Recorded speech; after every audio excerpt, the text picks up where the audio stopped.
That's right. Greetings, fellow armchair Imagineers. Tiki here. And Blue Dragon 5. And welcome to the show where we wax poetic about the movies we see on a month-to-month basis. It's time to crack open our movie memoirs.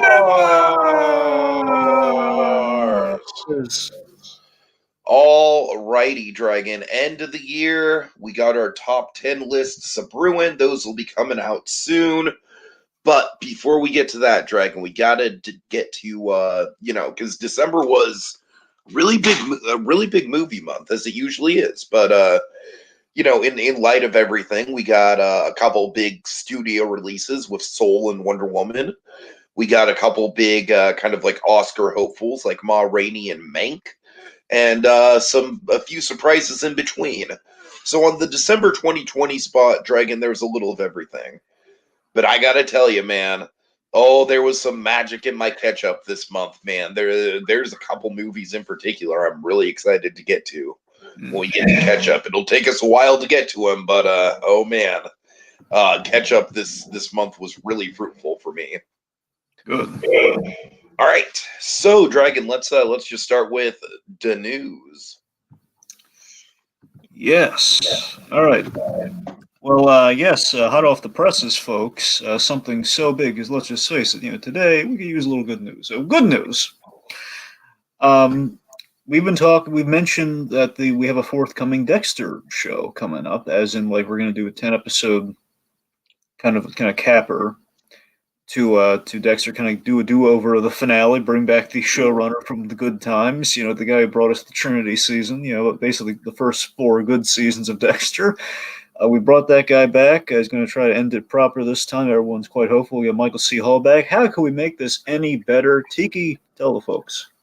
Clancy Brown is our bad guy. Yeah, I'm really excited about this. And you know what, Dragon? I'm going to continue the running gag of, like, I hope this season is just a straight-up lumberjack soap opera with no mention of serial killing.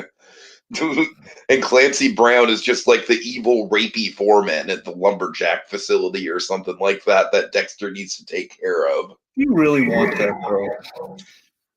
In my heart of hearts, I would like to see them try. Look, I'm convinced we're going to start off with the lumberjack thing. I don't think it's going to last the whole season, because I know they're going to. I just want the lumberjack thing legitimized, Dragon. Cobra Kai has taught us that we can legitimize ridiculous things. I think we'll legitimize it, but just not for the full season, though. Fair enough. Anyways. But yeah, very excited for Clancy Brown. Of course, the best thing about Dexter, I think, was their Rolodex of excellent villains. Even in weaker seasons, they had great villains, I think. That is true, absolutely.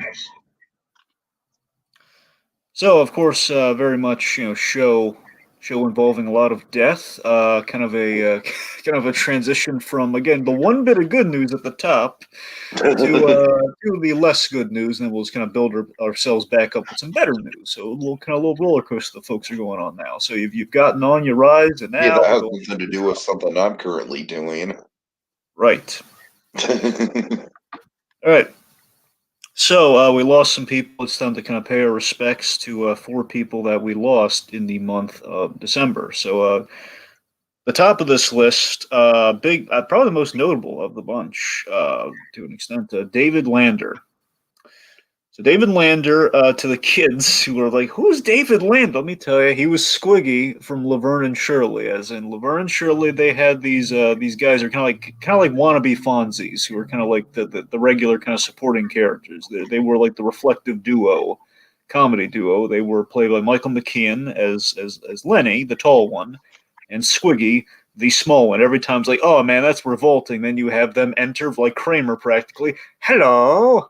They both say it in unison, but folks, you probably know him for a number of other roles. This guy was a great character actor. He played the Weasels in Roger Rabbit. Yes, that's the big thing I know him from. He was the announcer in A League of Their Own. He was the guy in because again the whole Gary Marshall kind of connection. He kind of got his way in there. He was remember the end credit kind of gag reel for A Bug's Life. You remember that? Oh, of course. You remember when we kind of took the scariness out of Thumper. You know, when we just kind of showed he had a voice. Like he You was mean like, Hopper? no, I don't mean Hopper. I mean Thumper. He was like all scary. He was the really savage grasshopper like that. He was all monstrous and scared the crap out of Dot. Wow, that's funny. It's been so long since I've seen A Bug's Life. I do not remember this character at all. Yeah, Thumper was great. Like Dot had to conquer fear and scaring the like this is the grasshopper that was completely savage, didn't speak. And what they did is in the gag reel, they tried to soften him, like to leave people out in a good note. So when he like kind of like after the take ended, he was sounded like a nice actor being David Leonard. Was that good enough? Was it good? And let's see. Remember in he was in Recess. He played Randall's dad when we saw him in the episode. You know, Randall Weems' father, the equally snivelly Mr. Weems. And okay, the last most important one, Dave. This one you and I think a lot of other people are going to know him for. The Sewer King from Hey Arnold. Oh my God, yeah, of course. But seriously, though, I mean, excellent. Just a great actor. He'd pop up in a bunch of stuff. He suffered from MS in life, and essentially that's what kind of took his life after all these years. He kind of this bout with MS, and the man he was really he became an ambassador for it. He was kind of like before we have Selma Blair now. He was like the go-to MS-ridden actor. So you know, and put some good out into the world. Funny actor, always had great delivery, and again, a wonderful pairing with him and good old Michael McKean, who we adore. So. All right. Yeah. All right, this one's going to go by a little briefer. Tommy Tiny Lister Jr. This guy, a character actor, usually played the big scary guys. You know, I remember this guy as like the big scary guy with a heart of gold because of the one iconic moment in The Dark Knight. Of course, for the folks out there, he was the prisoner of the Dark Knight who tossed the detonator out the window. Man, I gotta say that like that whole third act is not great, but that is one of the great moments in The Dark Knight third act. I mean, go ahead. And again, it proves Batman's point in that movie that Absolutely, yeah, absolutely. again, it kind of gives credence like why Batman shouldn't kill the bad guys. And you know what? Again, bad guys are people who just made wrong decisions. You know, again, it's like there's desperation has brought them to this point. There is a possibility of redemption. Ergo, Mr. Lister Jr. Also, he was in Zootopia. He was Nick's like the smaller kind of fox character. He's really funny with a deep voice. And also, some people might remember in the less good film, Little Nicky. He was the other brother, Cassius. Oh dear God! Oh yes, I do remember him from that. So that was him too. And unfortunately, Mr. Lister, he passed away of the virus. So that's a sad one. But all right. So more sad news within all the death. Jeremy Bulloch. Jeremy Bulloch. If you don't recognize the name instantly, I'll tell you, folks, he was the man behind the T-shaped face. The man behind the Mandalorian helmet. It was Boba Fett. Mr. Bulloch. Yeah, so essentially his version of the guy behind Darth Vader. Exactly, and it's so tragic that this happens. When we bring Boba Fett back this season on Mandalorian, I know, right? Yeah. Yeah, so losing a lot of Star Wars legacy actors now, man. It's really a shame. I know. It's the noose is tightening for some of our beloved kind of mainstays that are surviving. We have two left, and it's really scary. Yeah. Well, three left because we also have Billy D. Williams. So, yeah. But anyway, we got Anthony Daniels hanging in there too. Right, that's what I was including. I was thinking Anthony Daniels, Mark Hamill, and then I guess the third would be Billy D. Williams. That's kind of our originals. But yeah. Well, you got Ford too. You got to factor Ford in there. there. Right. Sorry, because here's the thing: because he keeps getting killed in the movie, it always kind of throws me. No, you're right. Thank goodness for the point being we have a handful left, folks. All right. But yeah, so again, he passes as Boba Fett re-enters the world. It doesn't get more poetic than that. And lastly, this is one that, again, in mentioning the Sewer King, we lost a Hey Arnold alumni. We lost a man behind the show, Tuck Tucker. This man was an animation director, board artist. All I can say about this guy is that he's one of the people that I would see in the credits all the time on Nick, and you'd kind of recognize certain people's names that would prop up all over the place. I'm just going to list off because this guy just to tell you, he's been around again in many different departments. Whether it be he worked his way up to director, but he was a board artist, animator, a little art department. He's been around. He he's been around since the beginnings of Nick Animation. He was in the beginning, there since Rugrats and a little Yeah, bit I'm of not Ren. surprised. Yeah. Layout on Ren and Stimpy, and amidst all that craziness, he was there for a spell. And the Hey Arnold to basically the most recent thing he did with Nickelodeon was SpongeBob and Fairly Odd Parents. But just to give you a few So Hey he Arnold pretty much episodes. defined the golden era of Nick as we know it. Exactly. So just to list off a few of our favorite Hey Arnold episodes he took part in. Some few of the biggies, I should say. Downtown is Fruits, which essentially is the pilot, so that was him. I believe directing that segment as well. Mainly directed these. I'll note the ones they didn't. Haunted Train, that's one of your favorites. That was Oh him. man, easily. That's one of the best animated episodes of the '90s period. One of my favorite directed episodes of Hey Arnold, Freeze Frame. I love the Freeze Frame episode. Ended on that really memorable note. That was him. Remind me what one that is? Okay, that's the one where Arnold and Gerald think people are trying to kill Mr. Green, so they're piecing Oh my together the god, mystery, yeah. very Hardy Boy style. Oh my god, it has that great third act with the clown. Yeah. Oh, and Clancy Brown's in that one too. Well, Clancy Brown is in a lot of Nickelodeon material. Well, that is also true. He directed the movie, the Hey Arnold movie that came out. So that was him, which is pretty big. They gave him the big feature film that was in theaters. And he boarded a lot of the holiday stuff. He boarded the Christmas episode, the Halloween episode, and also boarded the Journal episode. Not a holiday, but big. Nice. All right. So yeah, I mean, he will absolutely. He died really young too, which is kind of sad. Yeah, so now we get to the news item that I dread getting to Dragon because it's awful. You're probably wondering, how can it get any sadder than death, kids? Well, I'm going to tell you. Oh, this is yeah, a little bit. So, folks, again, amidst all the Star Wars tragedy, Tom Kane, beloved Tom Kane, amongst the lands of the living, make no mistake, thank goodness. But Tom Kane, on December 30th, day before New Year's Eve, he suffered a stroke. And not just an average stroke, kids. He suffered a stroke that essentially has impacted his speech, which for a voice actor, depending on who you ask, is a fate worse than death. Mm-hmm. Now, of course, you want to endorse we're glad he's obviously still around. We're glad he's survived. We are inching towards the hope here, folks. Again, alive, but still, this is really tragic. But 2020 digging its hooks in towards the bitter end. They just really, Yeah, I mean, I don't know, man. It just, when I heard the news, I just kind of felt just almost numb. It's just kind of like, oh, come on, 2020. You had to take Tom Kane's voice on the way out. Yeah, so just I mean, again, while he is alive, the word is it's pretty certain that he's going to be inching towards retirement. I mean, smart money says. I mean, understandably. Right. So basically, maybe a little memorial for some of the wonderful characters he's played.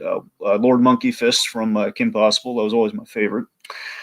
Yoda, the big Star Wars tie-in. Yoda from the Clone Wars. Basically, anytime Frank Oz couldn't do Yoda, it was Tom Kane, pretty much. Let's see, Professor Utonium from Powerpuff Girls. That's the one for me. Okay, here's our actual Star Wars. This is legit, like on the big screen. He took over for Admiral Akbar. He did the voice of Akbar in when we had him in Force Awakens and The Last Jedi. That was him. I didn't know that. Nice. And pretty much the supplementary stuff, like in the ride and everything. When they redid the ride, they put Tom Kane in there as Admiral Akbar. That was all him.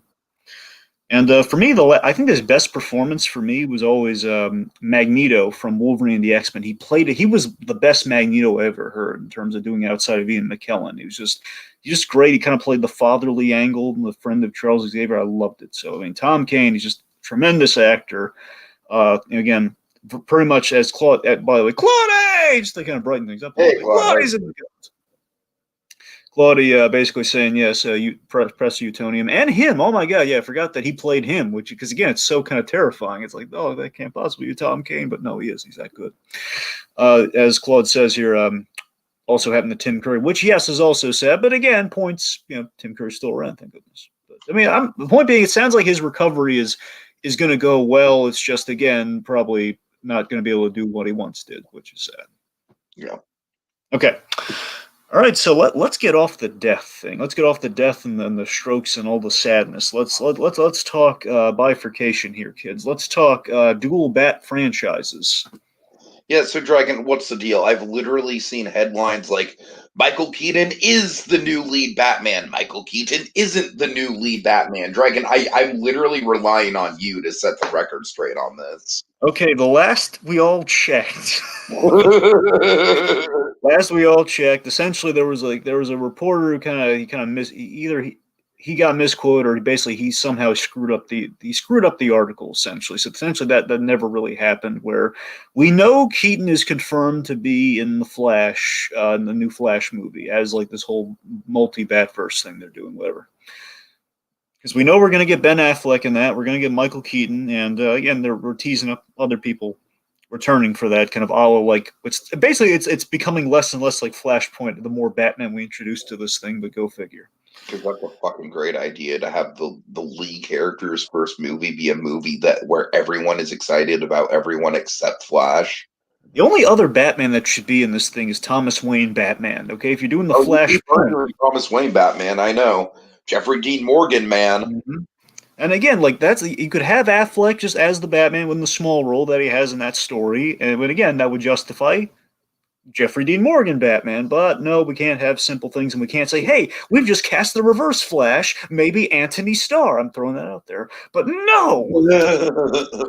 Regardless, okay, so basically all that we've officially announced the new news, as it were, is that we're going to have the Robert Pattinson Batman franchise, the Matt Reeves Batman being 3 movies, presumably at least 3 movies, and we're going to get a new Batman now, presumably not Affleck. They haven't said whether it's going to be Affleck or not, because again, he will be in this Flash thing. I think honestly, I'm sorry, what? I said, please God, not Affleck. All I'm saying is I think it really depends on how well the Snyder cut goes over, which really, folks, at the end of the day, it's not going to go over as well as anyone is dreaming of right now. Let's be honest. Oh, Dragon, be careful. We have viewers who are adamant fans of the Snyder cut, so watch your mouth. Look, okay, again, if they gave him money to do folks, if they gave him money to do part 2, I'd change my tune on that. But they're not giving him. I think everyone's until we maybe get that eventually, which is a long shot. Well, we'll see. Point being, we've announced an unknown Batman entity at this point. We'll be getting another franchise, at least 3 films. So that's kind of what. Well, basically, it's to confirm the whole Pattinson just kind of in his own offshoot Elseworlds verse, and basically, presumably, they're going to do a DCEU Batman or something. They haven't said if it's going to be EU or not, but that's all we know so far. So, yeah. Why can't Warner Brothers just make movies? That's what they're good at, Dragon. See, the sad fact of the matter is the Warner's does not have the clout that the MCU does. When they announce a lineup, that's a lineup you can kind of set the star chart to. Again, only a global pandemic will set that lineup that was full of kind of left hand shit, like a James Gunn Suicide Squad or Joker, like really off the wall concepts like that. I would be stoked. But instead, we're just getting franchise. Which again would be ironic. Third Wonder Woman movie franchise. I don't know. It's frustrating. It is. I weird would lean into their weirder side. That would be the identity that they could really run with. At least that's the way I see it. I mean, I concur, Tiki. The more exciting projects have been those offshoots. Again, I'm jazzed out of my mind for that Suicide Squad movie. It's the big hope of 2021, honestly, for DC, for me. But yeah, it's the way they're handling things now, because they're announcing they're going to have some movies coming straight to HBO Max. Like I think they're talking up the Batgirl movie, and it's getting, I don't know, it's a little all over the place. So, but yeah, they just do not have the clout where the MCU makes a plan. Unless a global pandemic strikes, they're going to stick pretty close to that plan. Very little things are going to shake that into chaos, and we're going to again, it's something you get excited about. You can trust it. DC, it's changing all the time. It's changing like the weather. Right. All right. Let's see. Okay, so let's talk a trailer. Something's coming out, Tiki. Hold on. I want to point out Claude's comment here because it's kind of interesting. Nick Offerman is being offered to play the role of Smee in the I think this is the Disney version of Peter Pan, right? Yeah. So Peter Pan and Wendy, that's what they're calling it. Who I think, well, I mean, I like Offerman as an actor, and I mean, again, he gets more range than people give him credit for. He can be really hilarious, and I could see him. I could see him playing Smee. Sure, I mean, he definitely kind of has the. I mean, I forget how tall he is because he's a little. But the point being, I think he's got the chops to do it. Sure, I mean, everyone puts him in the Ron Swanson box, but again, if you watch that I Guillermo del think Toro, Mr. Me is a role that could potentially break him out of the Swanson thing. sure, sure. I mean, again, like look some of his voice acting too, like the other Del Toro, animated show, Three Below. He plays the alien bodyguard. He's just this really great, broad, energetic voice, and it's Oh, awesome. And so he could definitely, I could see him. I mean, I was within that role. I'm thinking he sounds like Captain Hook, but that's what I can imagine he could do Smee. I think he could do. right. So I'm sorry, you were saying with trailers. Yes, so something's coming out. It was supposed to come out last year, got pushed because of the pandemic and chaos, but we got a trailer. We've seen the results and we are brimming about it. The Nobody trailer. Yeah, now this is a movie like not a ton of people have heard of Dragon, but of course it stars. I would say one of our all-time favorite actors, Dragon. Is that fair to say? Like he is on our Rushmore with Fear for Farmiga. Well, I mean, I guess if we're just kind of going with the runners, sure. I mean, we love Bob Odenkirk. We adore him. So Bob Odenkirk in basically like kind of like a midlife crisis version of John Wick. Pretty much, and I love that pitch. I heard this thing, and I told you about like the premise. They announced the premise of this thing. Odenkirk revealed he was working on this thing, but we got the trailer, and the trailer's lived. It just gets you jazzed, doesn't it? Yeah, the trailer's bonkers. I'm really excited about it. It was it's a really well constructed trailer with the whole in the Louis Prima music, the whole I just it was such a perfect no brainer choice, use Just the Gigolo with the whole I ain't got no Love that Bob. song. Yeah, absolutely. Love my Louis Prima. My favorite bit's the gun bit in the trailer where this is just says everything you need to know about the movie and gets me so excited for when he's on that bus. He those guys are accosting that girl, and he pulls the gun that he's carrying that we set up early in the trailer, empties all the bullets, and he says, "I'm gonna f you up," and they all laugh, and then they're in for trouble. It's like yes, yes, and apparently, last thing is that Odenkirk, he had been working on this, I believe, while he was doing season 5 of Better Call Saul, which is why when you see him later in that season get into the tub for the oatmeal and everything, he's really in shape. I mean, he lost some weight. That's which I think could present the problem next season when he might have to put on some weight. Oh But God. yeah, he's that's what I'm saying. He got in the shape. It's him doing an action movie for the first time. Again, I love how we've taken the comedic actors, we've legitimized them in the well, I should say that they were still funny. Funny. That's good. But we've taken the comedic actors, we've given them like some dramatic real estate and shows. And now we're pushing them into other genres, and so far, it looks like it's going to work. All right. All right, let's see. So, National Film Registry, they added some films, as they tend to do, and just 3 that kind of caught our eyes, just to kind of shout them out and congratulate them. As we kind of mentioned earlier with Mr. Lister Jr., Dark Knight. Dark Knight's been inducted. That is really like I feel like Dark Knight in the past. God, it's only been 12 years. Man, it feels like it's been a lot longer than 12 years. But it really has just cemented itself as an iconic classic movie in a lot of respects. Absolutely. I mean, again, it changed the game. It changed, like, again, it gave everyone something to shoot for, and again, pretty much defined, like, how we're trying to do superheroes on the CW, which kind of leads to all that. Let's see. Okay, Shrek. That's a big one. Shrek. Shrek is a good movie, but give me Shrek 2 any day. Yeah, but I mean, again, we got the Dark Knight. I mean, I wouldn't push too much. And like the sequel territory might be tricky. Maybe they just wanted to give it Shrek, but it's unofficially maybe like Shrek 2 as well. But again, we'll see. But here's another original. Blues Brothers. The Blues Brothers got inducted. That's pretty cool. Yeah, it's been a while since I've seen Blues Brothers, but I used to watch it fun. with my dad back in middle school. The original holds up, man. The original's gets a little bonkers, but it's great. Mm. Yeah. Oh, Brendan Gleeson, I think, would be a more compelling Smee in my regard. Gleeson was in that. He was in the Comey thing, right? Yeah, I think that was him. I think so. I'm pretty sure because I mentioned. I'm pretty sure it's something Gleeson. I think it began with a B. I think it's Brendan. And it was either Brendan or Brandon. Maybe it's a typo. I don't know. But Yeah, and you recognize him. I think it's the guy. What do you recognize Gleason from?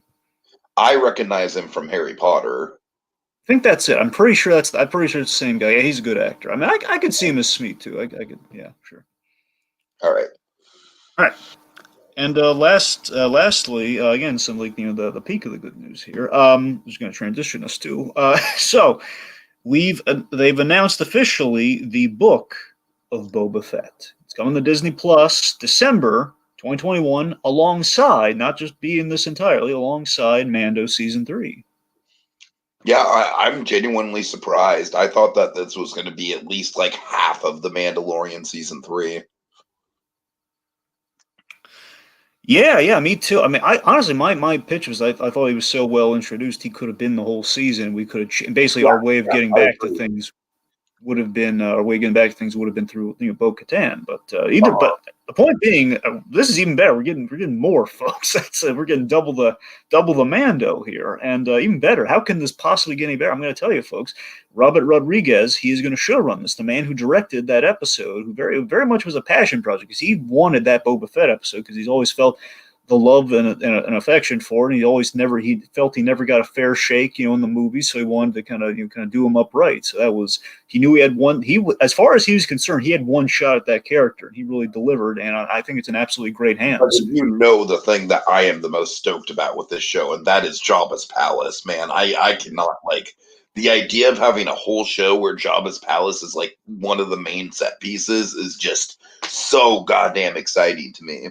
It's going to be interesting what that show is, because the speculation, this is not confirmed. The speculation is that the show, if it's either, I think our impressions were it's going to be him kind of working his way up. He's going to become his own crime boss, which is possible, and still, end of the day, could always be in there somehow.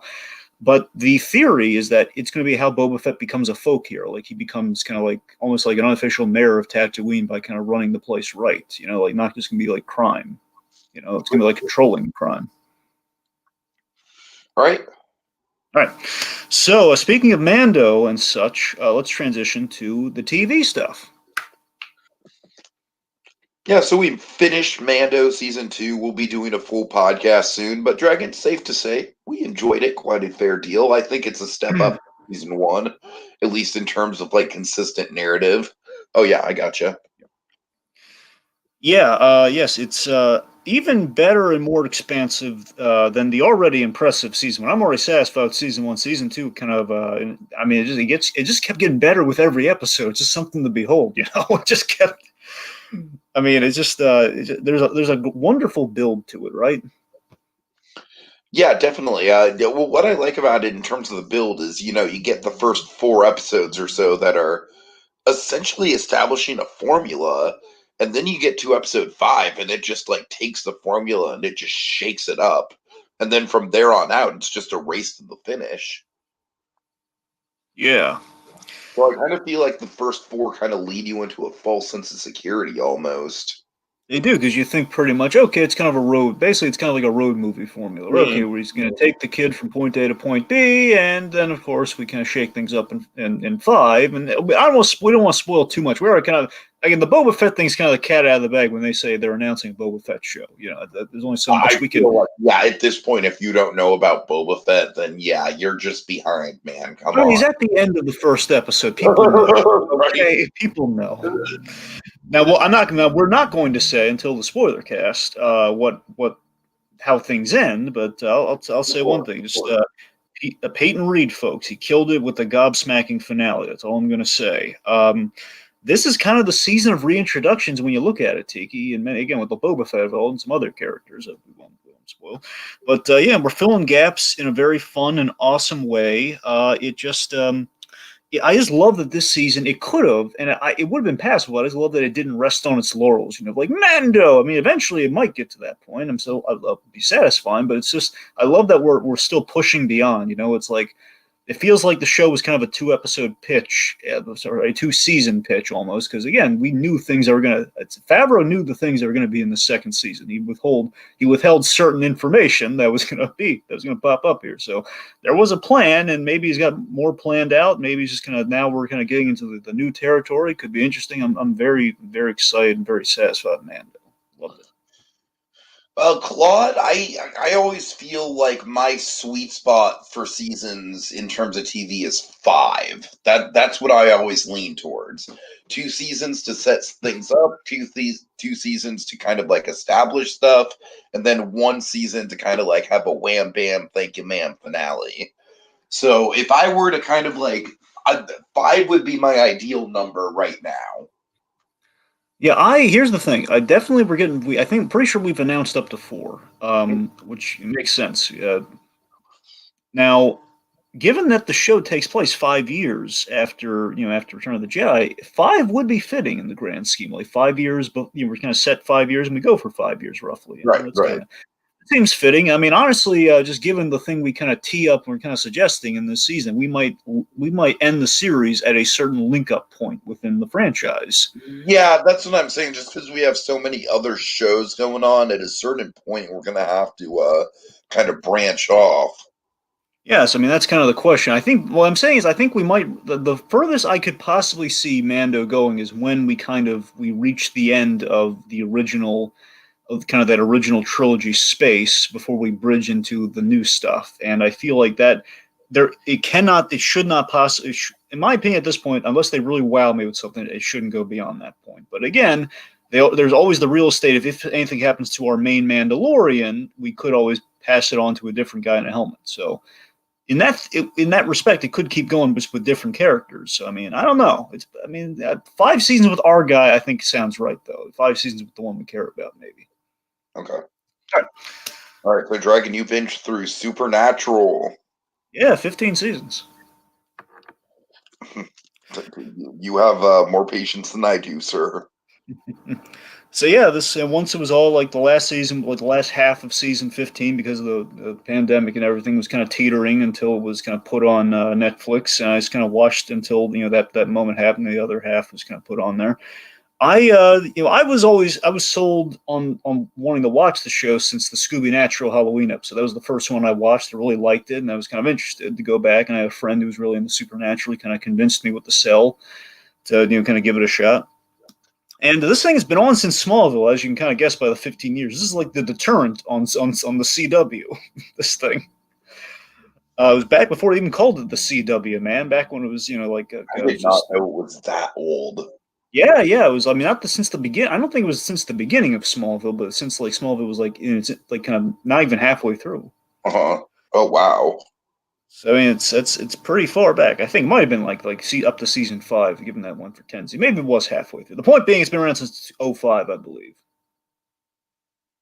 Well, I can scratch. The point being, it's been around 15 years, and Smallville's into its run anyway. It saw the transition from the WB to the CW. I think that says. I think it kind of says all. So the basically, it's about the Winchester brothers who are kind of following in their father's footsteps as hunters, and basically they hunt the supernatural, like monsters and demons, both the like the ghost and witches, stuff like that. And it's just the core of the show. The reason I watched the first episode and I was kind of hooked with it, especially it took a couple episodes to really get into the groove of it, mind you. But essentially, the core premise was there, and that it's a show about the relationship between these two brothers. And Jensen Ackles, who I was familiar with because of Under the Red Hood, I like him because of that, and Jared Padalecki. Their chemistry is fantastic, and eventually we kind of make that a trio with their angel buddy Castiel, who was great. It's just kind of like this, he's kind of like the superpower kind of the group, so to speak. He's kind of like the mascot almost. They kind of in the Scooby Natural, they kind of call him their version of the talking dog. It's pretty much what Cass is. Jim Beaver. Jim Beaver has a really great role in this series. Jim Beaver is Lawson the gun guy from the Albuquerque verse. He was kind of like their he's like their Alfred pretty much. He's like the adoptive father. He's kind of the he's the father figure. Great supporting characters, wonderful folksy. The series as a whole has like a 5-season kind of breakdown. It's like the first 5 seasons is really all you need. You could go home happy after the first 5, if I'm being frank. The next 5 seasons, that gets messy. That's when we're kind of spinning. Or was it? So Eric Kripke, the guy who did The Boys, did Supernatural, but he left after those 5 seasons. So your main showrunner leaves after those 5 seasons, and they're kind of spinning their wheels for the next 5. It has a couple really. Stick to 5 seasons, Dragon. Yep, yeah. Basically, I'd say the 5 seasons, Scooby Natural, then the ending. You should watch the last episode. But yeah, it kind of spins its wheels. Like we do weird stuff. Like Sam, the Padalecki character, he loses his soul, so he's just kind of like really. It's just really weird. Like we brought him back only for him to lose his soul, and it's like a mystery. And we're bringing people back from the dead left and right. Now, I know it's kind of a built-in thing of the show where like death is like they found a way around death, and it's really funny. But it's just like after a while, after the 5 seasons, you start to not care about it, because then they it turns into a hat trick. Like, you just do it all the time. Uh, And basically, we go biblical, like end of the world stuff, which we kind of had in the first season. We're kind of going back to the well with that in the last 5 seasons. We do weird stuff, like we introduce these guys called the British Men of Letters, which is pretty much like a British version of Hunters. And I don't like them at all. It gets convoluted leading up to the last season is good. Season 15, they found their way back. And again, they had good episodes within these seasons. Make no mistake, there were good. It wasn't like a huge slog, but there were seasons where it was kind of a slog. Like you get a Scooby Natural. They have really meta episodes. Like in season 6, there is one episode where they go into a parallel dimension where they are in the show of Supernatural, as in they've absorbed the lives of Jared Padalecki and Jensen Ackles on the set, and they're making fun of themselves. It's hilarious. So it's fun. It's got a really beautiful ending. Some people are divided on it. I thought it was quite beautiful. It's the ended proper. It's a fresh take on like the supernatural horror stuff with kind of a homespun kind of Texas cool factor. Like these are like kind of Texan guys pretty much. It's kind of like kicking butt and taking names in the world of the supernatural. It's really cool, man. I'd recommend it again for you at least the first 5 seasons, maybe a spare episode here or there. Yeah. but I am not caught up on DuckTales yet, unfortunately. By the way, just to mention it, Claudia has brought up Solar Opposites, which this was a recent announcement. It's coming March 26th, which we'll be there. Yeah, definitely. I'll be checking it out for sure. Yeah. Okay, so I watched Cobra Kai seasons 2 and 3, Dragon, like basically all in one day, like both seasons. I'm not even kidding. I watched through like half of season 3, broke to do that podcast, and then watched the other half like into the night. um, Cobra Kai season 2, I think, is just pretty incredible for how bingeable it is. It's a little ridiculous in some spots, and it loses focus on the Johnny and Miguel arc a little bit. But you know what? I still think it's got a lot of great stuff in it. Season 3, man, I think season 3 is fucking fantastic. I really do. The show has completely embraced what it is at this point. I feel like all the stuff with Johnny and Daniel has never been stronger, and those two characters shine more than they ever have. The Miguel arc is back in full force with Johnny, and just I don't know, Dragon. If there's one thing about season 3 that I think is a little ridiculous, it's how over the top evil Cobra Kai really becomes. But by the same point, we get all that great Kreese stuff, Dragon, and I am still geeking the hell out about those Kreese flashbacks, man. Those Kreese flashbacks were like the thing of the season for me, I think. Yeah, we found a way to give John Kreese, we give him some dimension, which I didn't think was possible, and we found a way to do it, and we weave it so well. I don't necessarily think his students have the most dimension to them in terms of like, the alliance flipping and everything. I think at this point that's probably the weakest element of the show. Like I will say Robbie was a little insufferable this season just in general. I think this season was a big step down for him. That's probably the biggest con I have for the season as a whole. But I mean, overall, man, I just think the creative team behind the show is really just, man, they have caught lightning in a bottle with this thing. I mean, it is hitting the zeitgeist. Yeah, there's definitely a lot of love for. I mean, they're showing a lot of love for the Karate Kid franchise as a whole. I mean, the word is next season they're going to be leaning into Karate Kid 3 because this season 3 is about Karate Kid 2. There's a lot of Karate Kid 2 with Daniel LaRusso's kind of journey of self-discovery this season.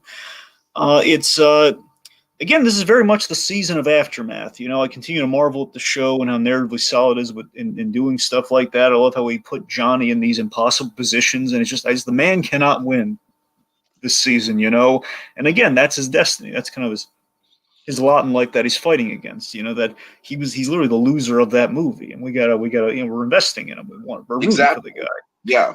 Just great. It's compelling, full on karate wars breaking out, but still a big resolution to come in season 4, which thankfully we know is coming. Mm-hmm. Right.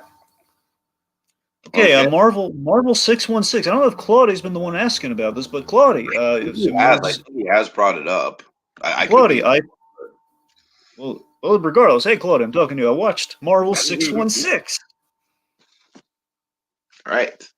So this is I was intending to watch it regardless, but again I had to cap things off last month, so we're moving in this month. So Disney Plus, this is a documentary series about the Marvel universe, a little more outside the MCU. It's like they mention the MCU a little bit, but it's not really centered on that. It's more about just kind of Marvel at large, and Marvel in various other different capacities. You know, this is about like the Marvel's effect on the fans and people. Okay.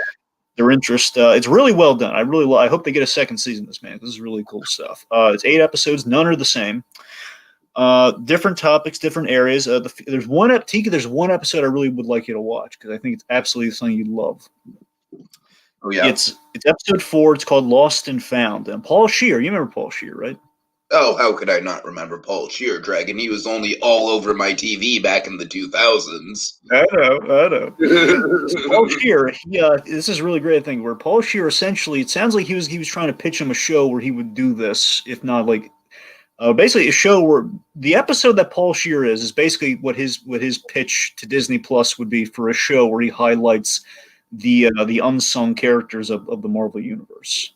Oh, I would watch the hell out of that show. Where basically you get a taste of it in the episode here, where he's basically the kind of meta pitch of this one is that he's trying to pitch a Disney Plus series based on an unknown Marvel property. Nice.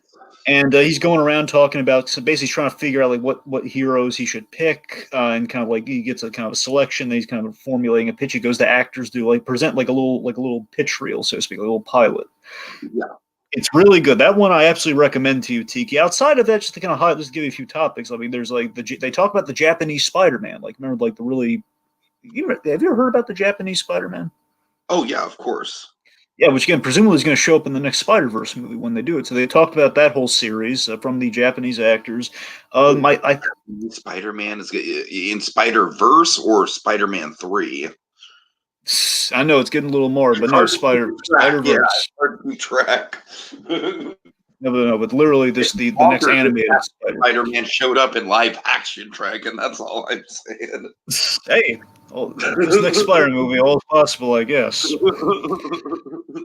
So I think one of my favorites of the bunch that really helped us when we were kind of talking, like all the Disney Investors Day news, which by the way, folks, we didn't cover that earlier on because we kind of talked about it already.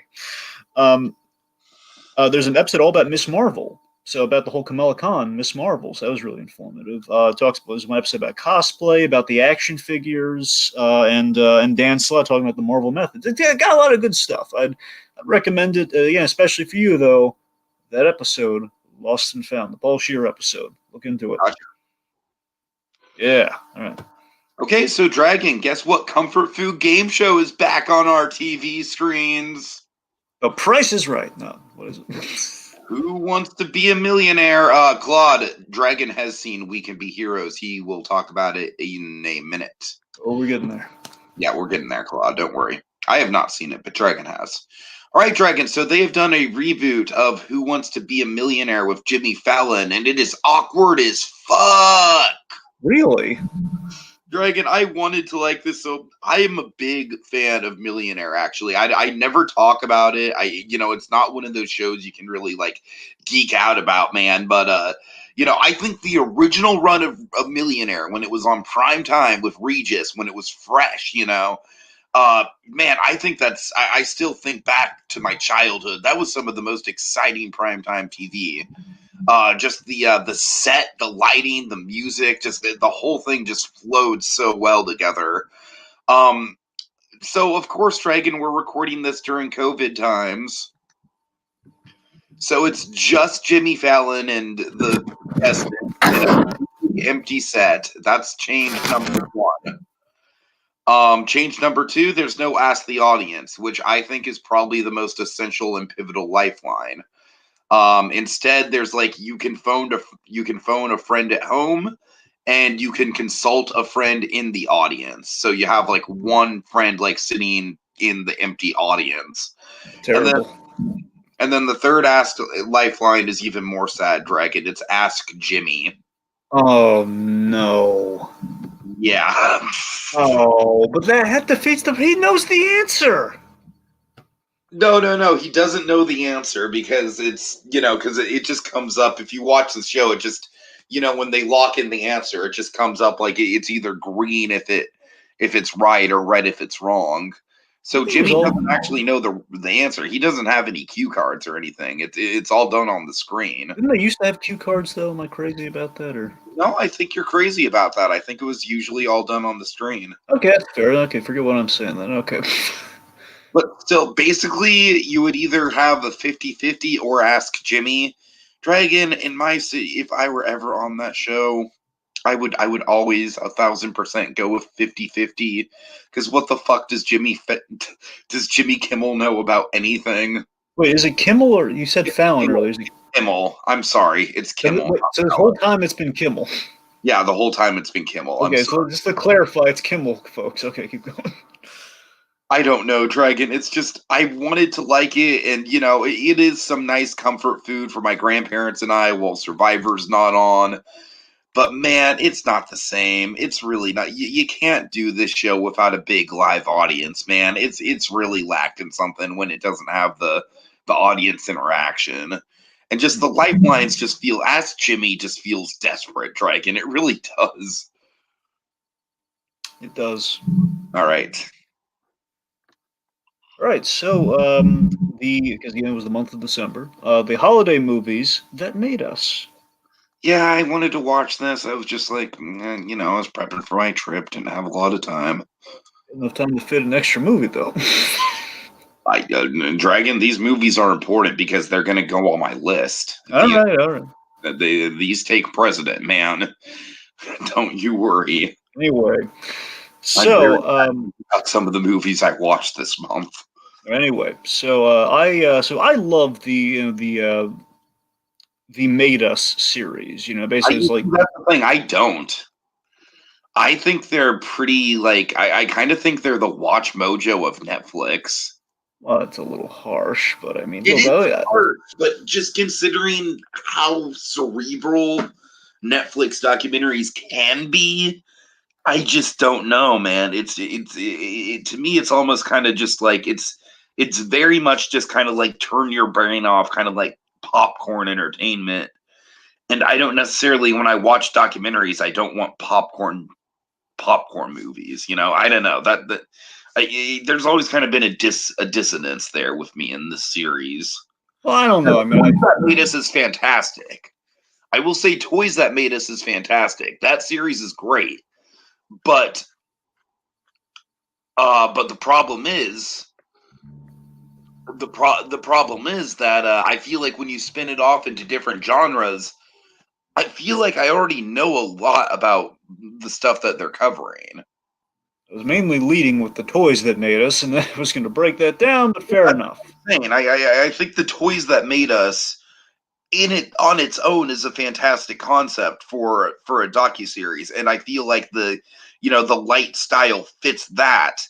But I don't know. I just think when it comes to the movies and the holiday movies of it all, I was not impressed with the movies that made us, and I just didn't feel like going into this. Well, I mean, agree to disagree. I mean, I like that we were spinning it off in the movies. I don't know. I mean, I like the informative nature of the Made Us brand, which, yes, I will admit, Toys That Made Us probably kind of the best we've done with that. I don't know, but anyway, so I was excited for the holiday movies that made us, given that when last year around, I think it was around December as well, like November, December as well last year, where they did just the movies, and movies included 2 Christmas movies, hence the whole December release. They had Home Alone, they had Die Hard, and but that in mind, they announced, oh my God, we're doing the Hollywood movies, and they have this really cool looking image, cool looking Netflix graphic of, there you can see Elf and you can see Nightmare Before Christmas. I wonder what else they got there, and you Yeah, click on it, nothing. just those two. And I was really ticked off about that. So it's not all sunshine and rainbows with the Made Us brand, I will admit. Just like, really? Really? Just two? Literally the two on the poster? That's all you're giving me? And I was really looking for it's like, they're doing another one of those, and then it comes up, and I'm like, oh boy, I'm scrolling down. Yep, there's Elf, there's Nightmare, and two. That's it. So I'm really ticked off about that still, and I mean more ticked off about it because I really like what they did with those two episodes. Mainly, I think here's the thing: Elf. There were a few layers I like that we got out of Elf. Like Elf has a really heartwarming kind of origin to it, where there's like a little heartwarming through line with the way they tell the Elf story, which is nice. And Nightmare Before Christmas is quite informative. There's a number of stuff that we already know, being the diehards that we are, but still, there's some interesting nightmare stuff. Like there was some interesting troubles with the writing, with the writers that happened. I don't want to spoil if you eventually at least go back to the Nightmare one. Tim Burton kicking holes in walls. Doesn't the wall still exist? Didn't they frame the hole in the Yeah, wall? they framed the wall. I don't know how exactly. I remember seeing that from like the original Nightmare Before Christmas documentary on the old DVD. Yeah, they did. They framed it, and they talk about it here too. How that story came about. We addressed the poor Henry Selick of it all. How again he doesn't get the credit that he deserves on that movie. I feel so bad for Henry Selick, man. That guy really gets like, I don't know. He gets so overshadowed, and then the one movie that his name is definitively on, Monkey Bone, just gets shit all over. Yeah, and that's what I'm saying. This whole he has Coraline though. He has Coraline. He does. And that's and this special does kind of this episode really does kind of highlight the whole Henry Selick of it all really nicely. Which is, I mean, that and the whole prop culture quest we did. We watched a while back. That those have been nice little highlights of Henry Selick's contributions to Nightmare Before Christmas. So I mean, I liked it a lot. I wanted more. What I wanted to see. It's like on the in my dream of dreams what I would have seen as the other one within this Jingle All the Way. Wouldn't it be great to have yeah. I would have watched that, man. I really would have, because legitimately, like, we don't really know all that much about how that movie came about outside of just cynical commercialism. The word of mouth is that again, presumably Toy Story and the whole Buzz Lightyear kind of chaos of that year was the impetus. And again, there's always like a popular toy of the year, but the Turbo Man of it all, presumably Buzz Lightyear was the inspiration. I want to see that confirmed somewhere. Darn it. Anyway, so I mean, I liked this one more, and yeah. All right. So just to address Claude here, yeah, the sitcoms that made us, it could be interesting, but I feel like there's a lot of documentaries and like true Hollywood stories and stuff like that about sitcoms. So again, I feel like it'd be kind of like regurgitating a lot of the same material. But one thing though, Tiki, is that we can't access those anymore, at least for the most part. I know if you look on YouTube, you might be able to find some. But my point is, isn't that kind of nice to the next generation as well as ourselves? We have like we are regurgitating it, but we have it so we can find it somewhere now. Sure. I think the music that made us is a more interesting idea. Again, I wouldn't want to see just like the same albums that we already know the stories of. Just like, I'd want him to dive a little deeper into stuff like the music that made us. I mean, give us Pet Sound, sure, but instead of Dark Side of the Moon for Pink Floyd, give us something like Animals. Like that'd be great. Anyways, you're off point here. Next up. Yeah, Jim. Oh, right.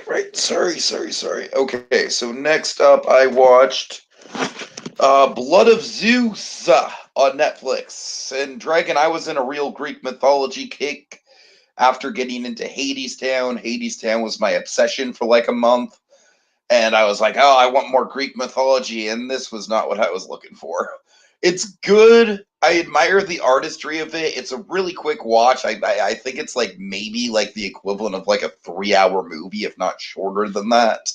So it really is more of a feature film, just split up into into chunks, into half-hour chunks. But I mean, it's dense for what it is. I just think it's too hyper violent for my taste, Dragon. That's the thing. And with anime, that a lot of anime does kind of unfortunately veer into that direction. But I mean, it is stylized. It is, the characterization is interesting.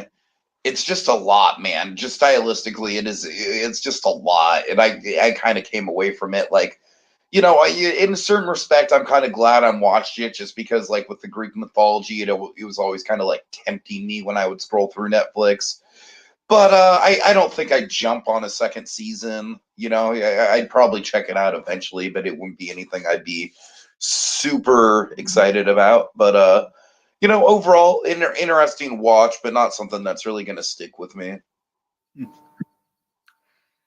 All right. Next up for me would be Moonbase 8.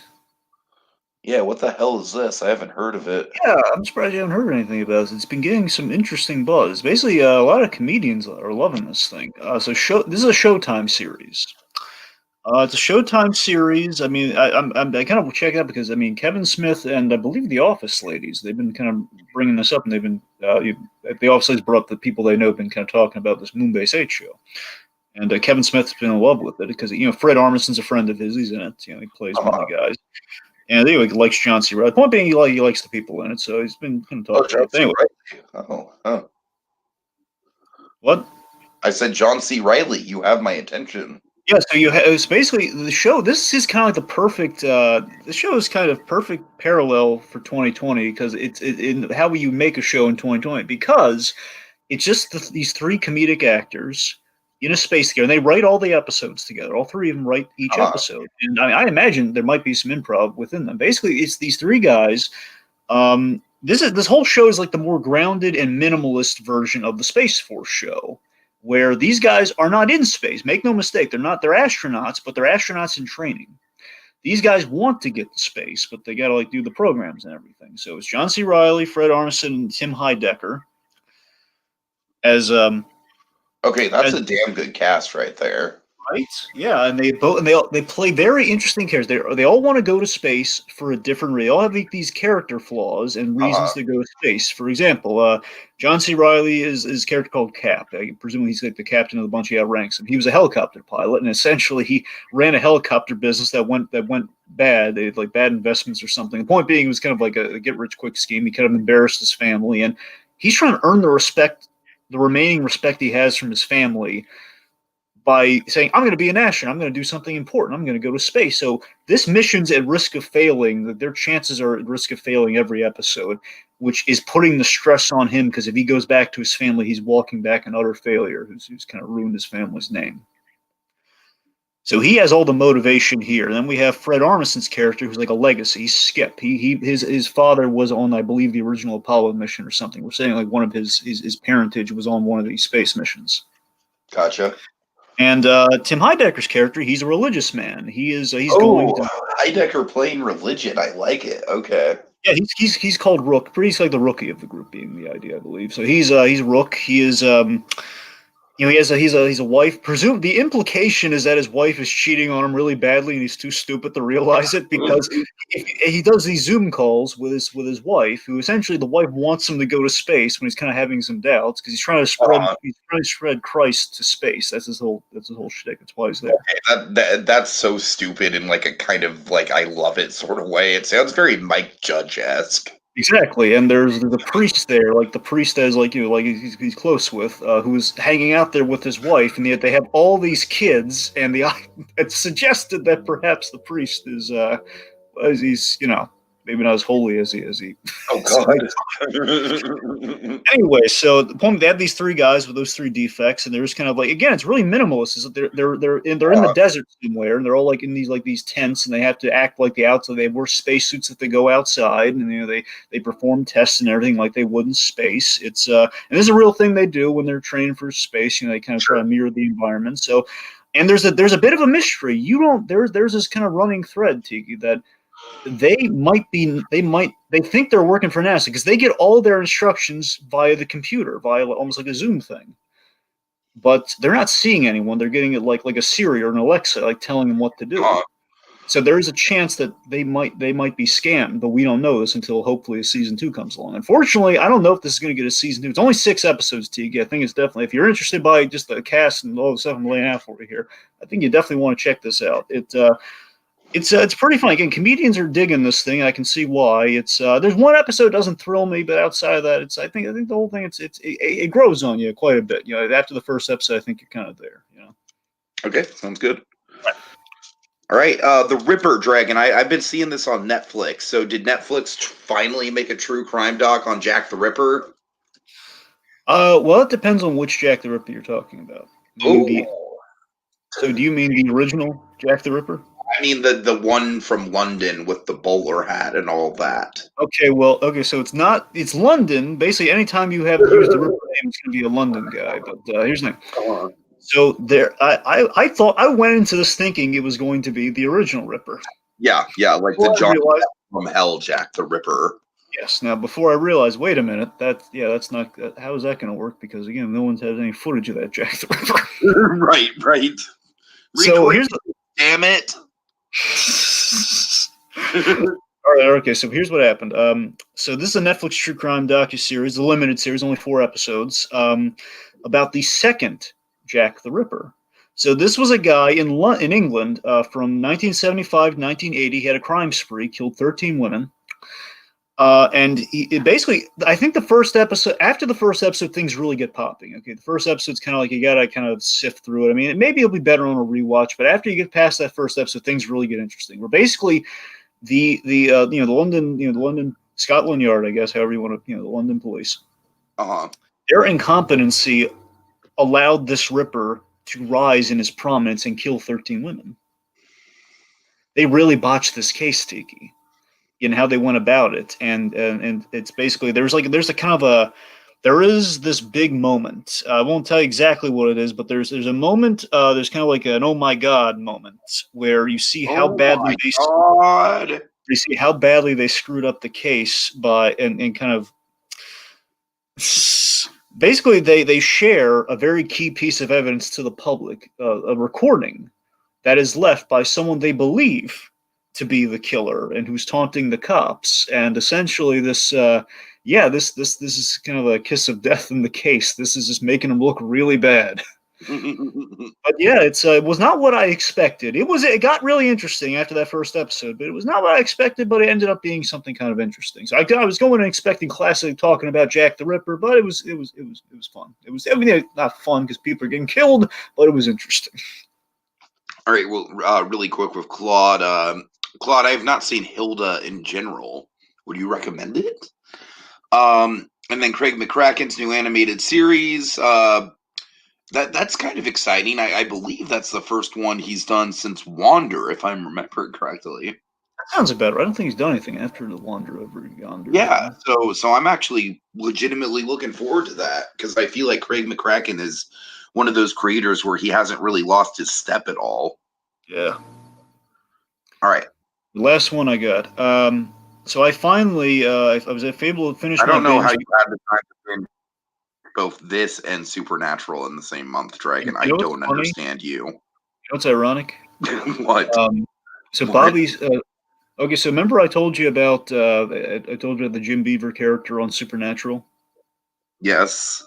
So his character is called Bobby Singer, Robert Singer, essentially, and that's a nick that they pulled that name from the producer and co-creator of the show. So the point being, that's a real producer, and before he produced Supernatural, he produced Lois and Clark. Oh no! So at the end of every episode of Lois and Clark, Robert Singer pops up. Wow. And also, just to clarify, I mean, I finished the binge. I binged the. No, I know. I'm just joshing you. Just in case anyone's wondering the how there, but anyway, So thanks to DC Universe is going away. Basically, soon it's not going because it's shifting to HBO Max. So all the shows and everything, presumably all the shows. I don't know if Lois and Clark's going to make the cut or not. But the point being, shows like that in the shuffle, just lost on the internet. It'll become like lost media. Guys, I told you, Batman the Animated Series has shifted over to HBO Max now, so I was kind of bummed out about that. So I was the heat was on because this thing goes away. All the videos and everything go away in January 20th or something. So I've been binging it on DC Universe. It's kind of like day by day, essentially, an episode a day for 4 seasons. And anyway, so it was kind of a race to get it watched before it goes away. Basically, it's kind of like it was kind of the CW before the CW in that the first 2 seasons are good, then it gets really bad. It's kind of basically it was like the '90s. There's a lot of '90s camp in it, but it's got a it's the will they won't they show. It was very much kind of like well, I mean, it feels like the classic example of like, all right, like once we get the will they won't they together, what the hell do you do after that? Exactly. You got it right on the head there, and you got to remember, in case you've forgotten or anyone's forgotten here, it's been a while. This was this show literally killed Superman in the comics.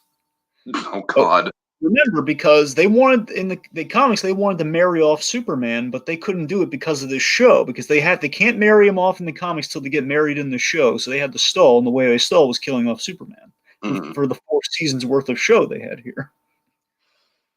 Anyway, so the point being, I like eventually we get them married off, which is nice, and then we start to run out of ideas, but it's basically again the best part about this show, I'm just going to say, is the main reason to check out the show. Lane Smith is Perry White. This is the best Perry White ever. He's fantastic. He's a wonderful supporting character. He loves Elvis. We kind of gave him that. That was the thing for the show. He didn't have in the comics. He's a big Elvis fan. It's random, but I love it. He's got a really wonderful kind of father-son dynamic with Jimmy Olsen. Lane Smith is the bomb in this show, man. Like Ben Affleck being the bomb in Phantoms. He's great. Seasons 3 and 4 get ridiculous and soap opera Tiki. I mean, really bad. I mean, like the wedding was the most ridiculous BS ever. Okay, because season three, it's this ridiculous tease fest, man. We keep teasing it up and tease. They get married, but we reveal it was a clone. And then when we find the real Lois, we give her amnesia. No joke. We give her amnesia, and then once we get past that, we end season 3 on a cliffhanger. Hey, surviving Kryptonians. I'm not making that up. Surviving Kryptonians have an arranged marriage with the last son of Krypton. Oh no. Oh God. You see what I mean? You see how bad it gets. And this is like every time towards the end of these seasons for 3 and 4, it gets really bad and really stupid. And then literally when they finally when they're doing the wedding over again, we have a wedding-themed villain who ruins it, and then we punctuate this episode with, because the episode's called "We're Really Doing It This Time." I'm not joking. The episode's called "We're Really Doing It This Time," and then they end it with a fourth wall thing, because they're basically saying, "Yeah, we messed with you folks," but literally, Tiki's the most random thing you've ever seen, where it's just a random guy shows up. I assume it's Bobby Singer, the producer, if I'm a betting man. I don't know. I think just shows up and marries him off, and we just don't explain why. Literally, everyone's magically comes out and, hey, we married him off. It's the most meta weird thing ever. And then the 4th season ends with a really dumb cliffhanger, because there's a rant. They're trying to have kids, and then they can't have kids, but a random baby shows up. No explanation what the deal is. And literally, it's like baby shows up on the doorstep, and all the parents are there. It says, hey, look, we had a baby. And they're all acting like they just had a baby. That's not how it works. What? Well, I mean, it worked on the leftovers, but that's an entirely different. Well, yeah, that's what I'm saying. I think the implication, because they had time travel in this show to just to throw another wrench at you. But it's. I think the implication is they got a time travel baby somehow. I don't know, but it's all of this being really ironic, because when I finish this, I think it's coming next month. And it might be this month. Actually, no, I think it's this month. How ironic. January. We're getting the Superman and Lois Lane show, the Superman and Lois show coming on the CW. So it's crazy, man. But Lois Clark had its moments. Had the Mixie Spitalik episode we liked. So that was in season 4. We had I was waiting to get to that one, like Scooby Natural and Supernatural, man. It took a while. But yeah, it's crazy. All right, that was it, right? Yeah, that's it. Yeah. Okay, so finally, let's get to the main event. December 2020 movies. All right, Dragon, let's breeze through a couple of these. Mank.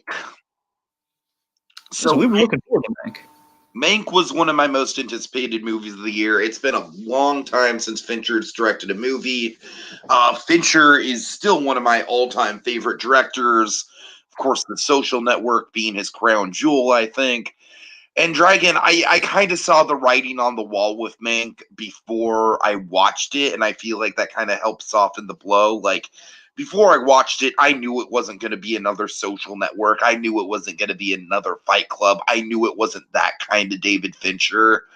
So, in that regard, Dragon, I feel like Mank, like, I can wrap my head around it more than a lot of people can, but maybe that's just because I'm a film nerd and, I've watched Roger Ebert's commentary on Citizen Kane kind of on loop throughout the years. And so, I respect the movie, but it sure as hell isn't close to being one of David Fincher's best movies. Yeah, this is basically we're doing Citizen Kane biopic from the perspective of Herman Mankiewicz, who famously had a fraught relationship with both Orson Welles and Hollywood in general. I think Gary Oldman's great in this movie. The film, of course, the film looks great too. The black and white just looks. Oh yeah, definitely. I feel like out of everything this year, this movie is probably the movie I wish I could have seen on the big screen. Yeah, especially given the whole movie of it all. Absolutely. Yeah. They do take liberties, I'm sure. I mean, I know a few liberties specifically they take. Like, for example, one of my favorite things in the movie was a liberty. It was cool though, the idea that Herman Mankiewicz had a friendship with Marion Davies, who was wonderfully played by Amanda Seyfried. She was great in this movie too. I love her as Marion Davies. Tom Burke also, just give him points too. Solid Orson Welles. So far, I've seen a number of good Orson Welles cast, and again, he is yet another in the line. Tom Burke did a great job. I feel like if his Orson Welles would have been a little bit more omnipresent, then I feel like the movie would have had a bit more of a focus. I agree. So here's where I come down on Mank. I come down on Mank is that it drags in Act 2. I do like the movie, but I don't love it like I really hoped I would. I mainly like Act 3, man. It really does. There's a couple scenes in particular in Act 3 where I feel like those are the memorable Fincher moments. Those are going to be the moments that are going to be kind of burned into my mind. I do feel Act 3 is the reason. Dinner in particular, I think, is probably the best scene in the movie for me. For which scene? The drunken dinner rant. Yeah, that's what I'm saying to you. So Act 3 is the reason to watch the film. That's where all the good stuff is in this film. And we have like I love Hollywood's really cutthroat view of show business and the creative process on Herman Mankiewicz and the organ grinder scene and within that drunken dinner too. I mean, that's the whole organ grinder analogy. Yeah. I love the ending Oscar interview. I thought that was like the perfect way to end it. The whole like the in absence of Orson Welles and the magic of movie. It's just that's great. Ultimately, I think the mistake of Mank and the way they approached here. I mean, I don't know exactly how they would have fixed this. Again, to me, it just feels like Act 2 is where we kind of drag things a little because Act 1. It's like an ancient script written by Fincher's father. You weren't going to edit this thing, Dragon. Really, his father? I didn't know his father. Oh, you didn't know that? Yeah. His father wrote this thing. So that's probably why it doesn't really feel like a typical Fincher movie, and it's also probably why it drags a little in places because Fincher, like, out of all the movies Fincher's ever done, Dragon, this is the one where it's like I guarantee you he was like very much no nonsense, not taking any cuts from anybody in terms of the editing in this movie. Really interesting. See, for me, I think ultimately, looking at it, I'm not sure the non-linear structuring of, but basically the non-linear reflection of how Citizen Kane was structured that we're trying to do in this. The story of Blake is interesting enough to warrant it. That's the problem. I mean, again, all the interesting stuff is that they do it. It's neat that it mirrors Kane, but I don't think there's enough narrative drive. Because that's the thing. And basically, when we get to obviously 1940, the main frame device, that's where all the good stuff is. That's where, okay, he's writing the thing, and then he has the confrontation with Wells, and then the movie comes out. That's all the good stuff. And the lead up, including that drunken dinner, that's 1930. It's either 37 or 39. The point being is right before the thing. So that's what we need, but everything leading up to 1937, let's call it, that's the stuff that's like, I don't know why we keep going back and forth here. It's like, I mean, we're kind of seeing where the ideas are coming from, I guess, but it's just not as interesting as that point. So in that regard, I love the idea of paralleling Citizen Kane with the story, but it just doesn't have the juice, like you're saying. Yeah, but overall, definitely a noble attempt, very bold filmmaking. I still really like it. I don't think, if I were to guess though, I think it's probably going to end up on my honorable mentions and not my top 10. Yeah, I have trouble fitting them in, folks. I don't know if Max is going to make it on mine either, but it is great. Yeah. All right. So then we have Soul. Okay, Dragon. You know what? I watched it again. Dragon, I love this movie. I really do. I appreciate a lot about it, but I feel like in regards to like the trifecta that we've gotten from Pixar of Inside Out, Coco, and this, I feel like this is pretty definitively like the least shiny diamond, if you will, out of the three of them. It's really stiff competition. It is really stiff competition, absolutely. I'm just saying, like, people are going really nuts for this movie, and it's one of those situations where I feel like just because I probably give it like a 9 out of 10 rather than a 10 out of 10, like, even that is maybe going too far for some people. I love it a lot, Dragon. I love so many things about this movie. I love the world building, the atmosphere, the characters, just the overall vibe of it. But at the end of the day, the narrative is really the thing that kind of keeps me from giving it like a perfect 10 score. And mostly that comes down to the fact that I feel like the third act is a little rushed and a little cliche with like, oh, we have and this really stood out on a rewatch too, by the way, the ending scene. Let's just say the final conflict, the final encounter, it felt very reminiscent of other stuff we'd seen before. Wreck-It Ralph, Infinity Train, stuff like that. And then Dragon, I'll say it before. Also, I said it before. I'll say it again. I think the ending was wrapped up way too like it was literally wrapped up in the last minute. And I feel like for a movie that's this subversive, they really could have done something a little bolder with the ending. And honest to God, right, it's so weird because Onward, I feel like, is the movie where, up until the end, it's a good movie. It's a solid comedy, good road movie. You got the brother dynamic, which is really solid. But man, Onward is a movie that just sticks to landing, Dragon. I feel like we were spoiled with Onward's ending, man. I really do. Because we get to Soul and it's like the ending's fine, but like Onward's ending just absolutely knocked my socks off. So yeah, I don't know, man. I don't love Soul as much as I thought I would, but it's still absolutely like I mean, it'll be in my top 10 for sure. Make no mistake. And I absolutely think it is indicative of kind of like a new creative renaissance for Pixar if they keep doing movies like this, movies like Inside Out, movies like Coco. Of course, we got Luca on the horizon. So Soul definitely makes me excited, Dragon. It's just maybe not the number one Pixar movie ever for me. I've viewed Soul. It's yet another Pixar triumph. I think for Pete Docter and Kent Powers, and no one's really taught. Here's the thing: Kent Powers. The next thing I think we're going to really see a surge in Kent Powers because the One Night in Miami. That's his baby. Uh-huh. Coming up. He wrote the play of that, and he wrote the screenplay. So that movie coming out is very much Kent Powers. So if you like Soul, folks, I mean that movie definitely might be one to look into. Yeah, it's. I learned something. I haven't been able to fully substantiate, but I heard from a reliable source that this is there was a big story change on this. And Powers, he kind of refocused things to jazz and the Joe Gardner role, which I really think served the story well. Originally, this was Soul was supposed to be about a struggling animator, supposed to parallel Pete Docter's life. That was a really good call that they didn't go that direction because I feel like that would have felt really self-indulgent on Pete Docter's part. Yeah, because you know, ever since Inside Out, it's been really interesting. Pete Docter, man, I want a documentary on Pete Docter because he's so great. Oh, I'd love a documentary on Pete Docter. Just think about it. Documentary, if you will. Yeah, yes. Yes.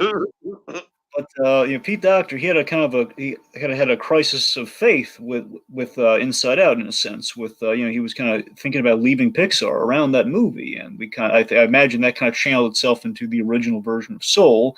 And basically, the Pete Docter wanted to tell the whole the before the great before. That's what he really wanted to explore. He wanted to explore the metaphysical side, which he got in there very solidly.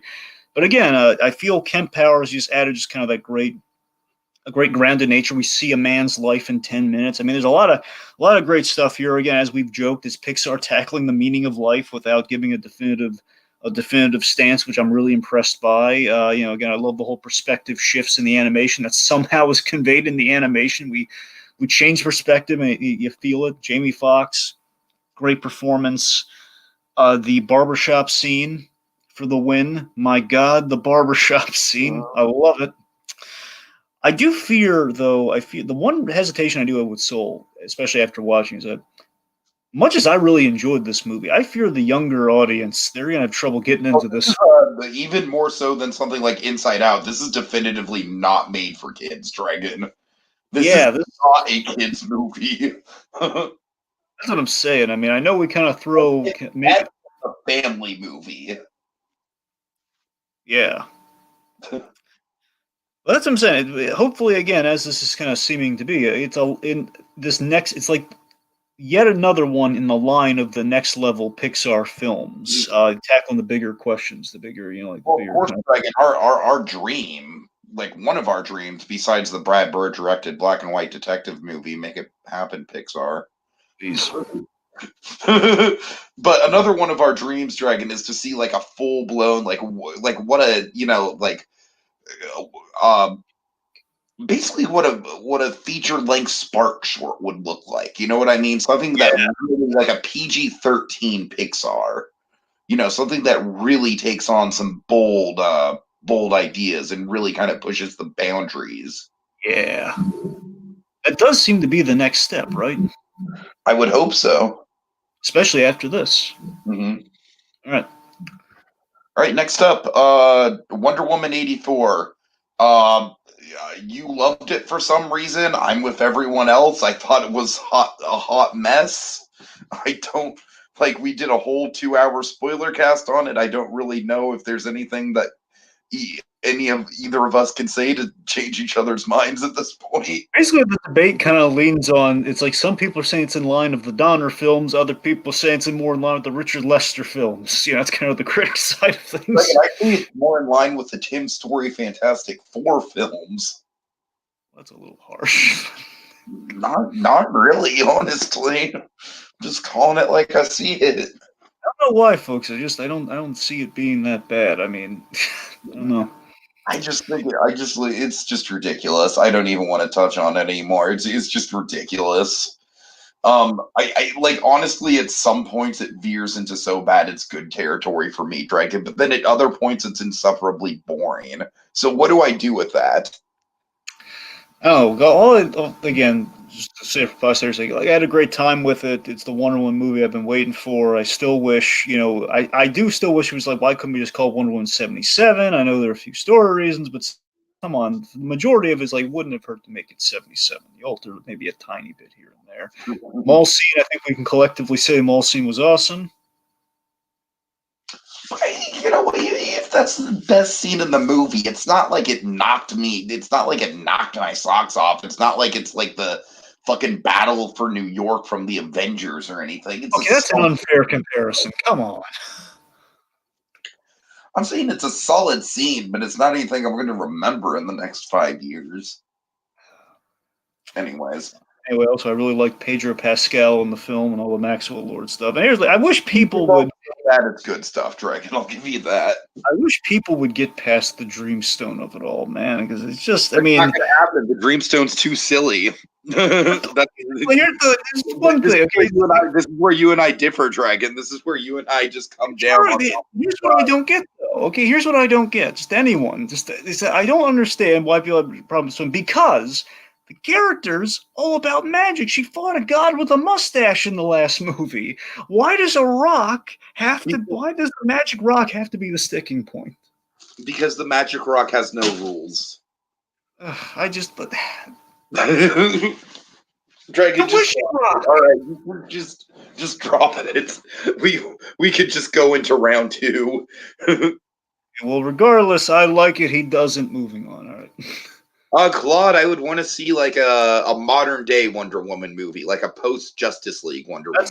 That's what Patty Jenkins has said she wants to do. I'm still down for Patty Jenkins. You know what? I'm not even saying it's a bad directed movie. I'm just saying there were a lot of script problems with it for the most part.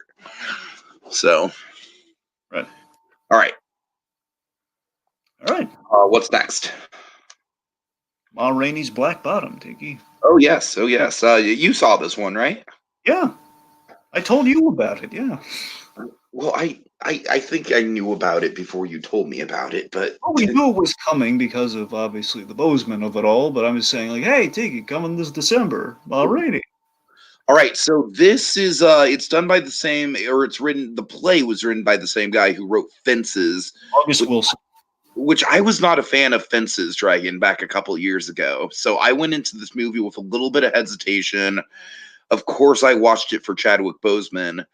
And my God, I want to see this play. That's all I can say, Dragon. I want to see this play. I feel like this would play out fantastically well on stage. And what I like about it as a film is that unlike Fences, where Fences is really just kind of like conversations happening in a backyard and it legitimately feels claustrophobic, but it doesn't feel like we're going anywhere with the claustrophobia beyond just like, oh, we're dissecting this father-son tension.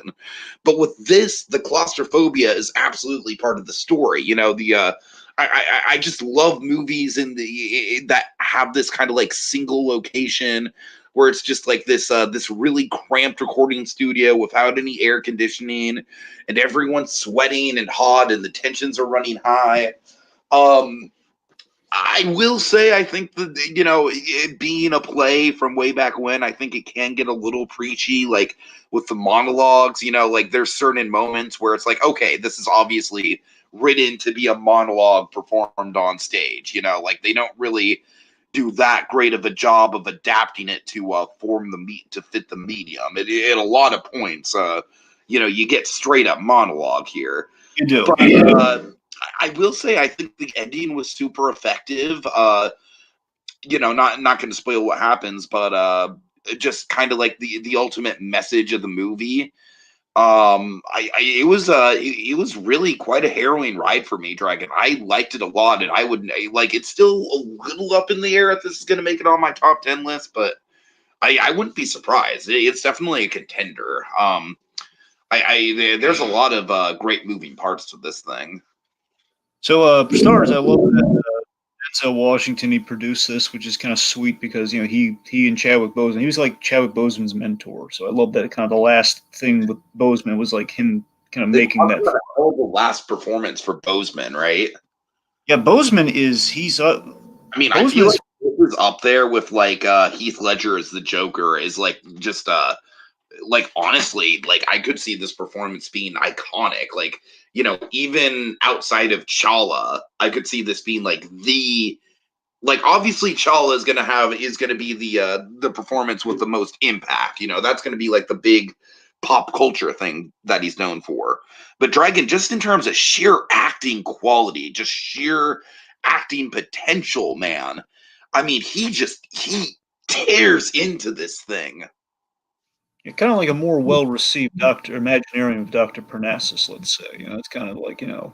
Oh dear God! Don't! How dare you even put this in the same sentence as the Imaginarium of Doctor Parnassus?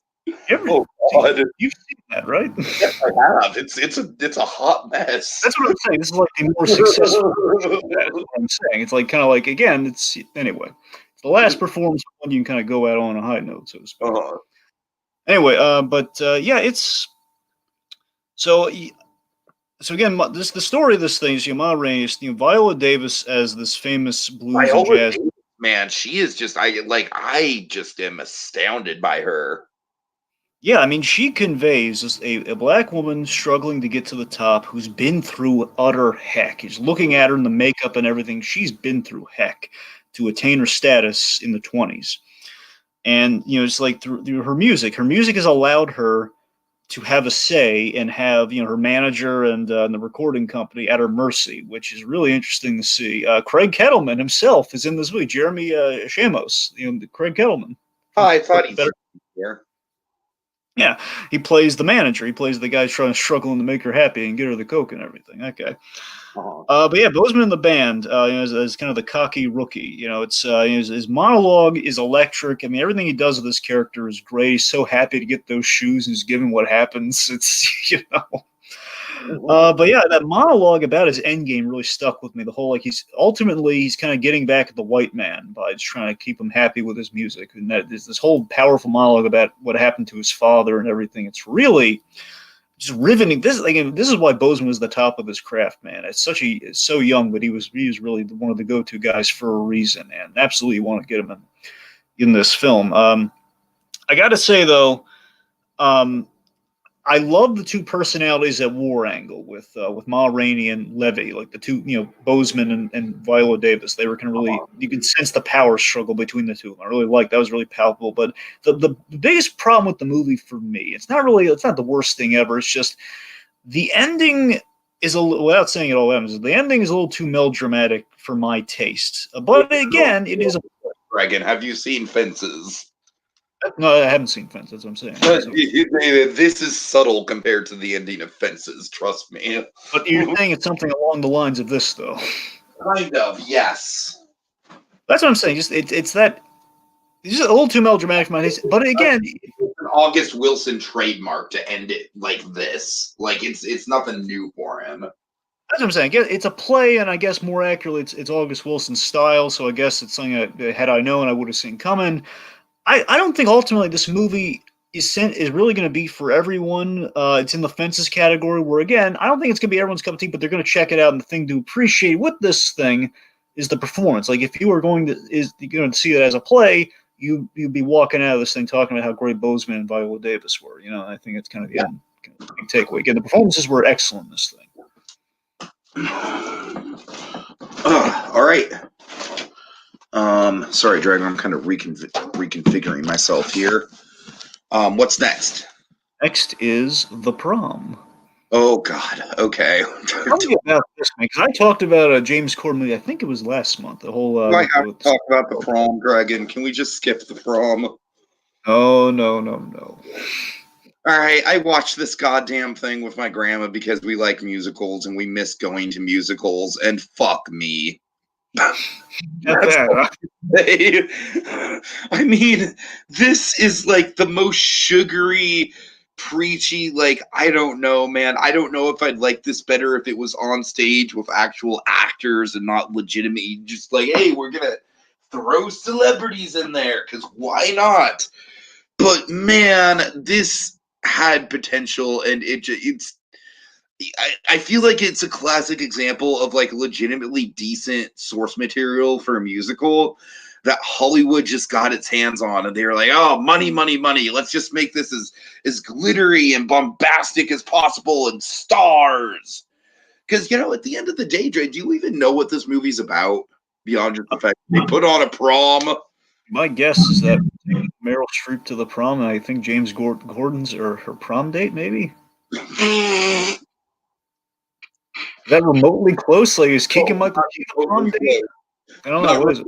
Close, and this is what I'm talking about. This is why throwing Meryl Streep and James Corden front and center is bullshit for this movie. I heard Keegan-Michael Key's in it. Is he the prom date? What's going on? So the prom is essentially there is I mean, I feel like it's really preachy, honestly, but this school in the middle of, like, I don't know, like fucking Iowa or something, I don't remember, is like banning the prom because there's a lesbian couple, and they're like, oh no, we have to have like the school rules say that only boys and girls can dance together, so we're gonna ban the whole goddamn prom because we have one lesbian couple in this school. And then dragging fucking James Corden, Meryl Streep, and all the New York fucking man. Andrew Reynolds is like a saint in this movie. All right, Andrew Reynolds is like, he is the best thing about this movie. Dragon. He was in the original Book of Mormon cast. He was the lead alongside Josh Gad in Book of Mormon. And so he's like the one legitimate Broadway professional here, giving it his A game. And everyone else around him sucks, and I feel so bad for him because I feel like he's a Broadway actor that gets overshadowed by other Broadway actors a lot, and just it's so thankless. And so it's supposed to be this preachy, like the Broadway actors come to this hick town to throw a prom for the lesbian girl, but it's like a publicity stunt, and then like, oh, there's a liar revealed moment where, oh, you were just doing this for publicity the whole time. How could you? And it's just fucked. It's just like it's not good at all, Dragon. I think it's pretty obvious what my worst of the month is going to be. Yeah, but again, And it's like 2.5 hours long too, so it's like fuck that noise. you're looking for a better James Corden movie though, Super Intelligence. Oh wait, that's the one where Corden is like the. Super Intelligence, yeah. Oh yeah, I should check that out because that sounds legitimately kind of. You know what? I might use that as a plane movie, Dragon. Oh, there you go. It's on HBO Max, so. Oh, I don't know if it's never mind using it as a plane movie because HBO Max you can't watch period without an internet connection. So, all right. well, that's the way the cookie crumbles. Anyways, very Bruce Nolan of you. Okay, so Ava. Yeah, what is this? I've seen it advertised. I have no idea what it is though. Yeah, I heard a lot of buzz around this, and I heard it was on Netflix. I checked it out. I liked a number of the people in it.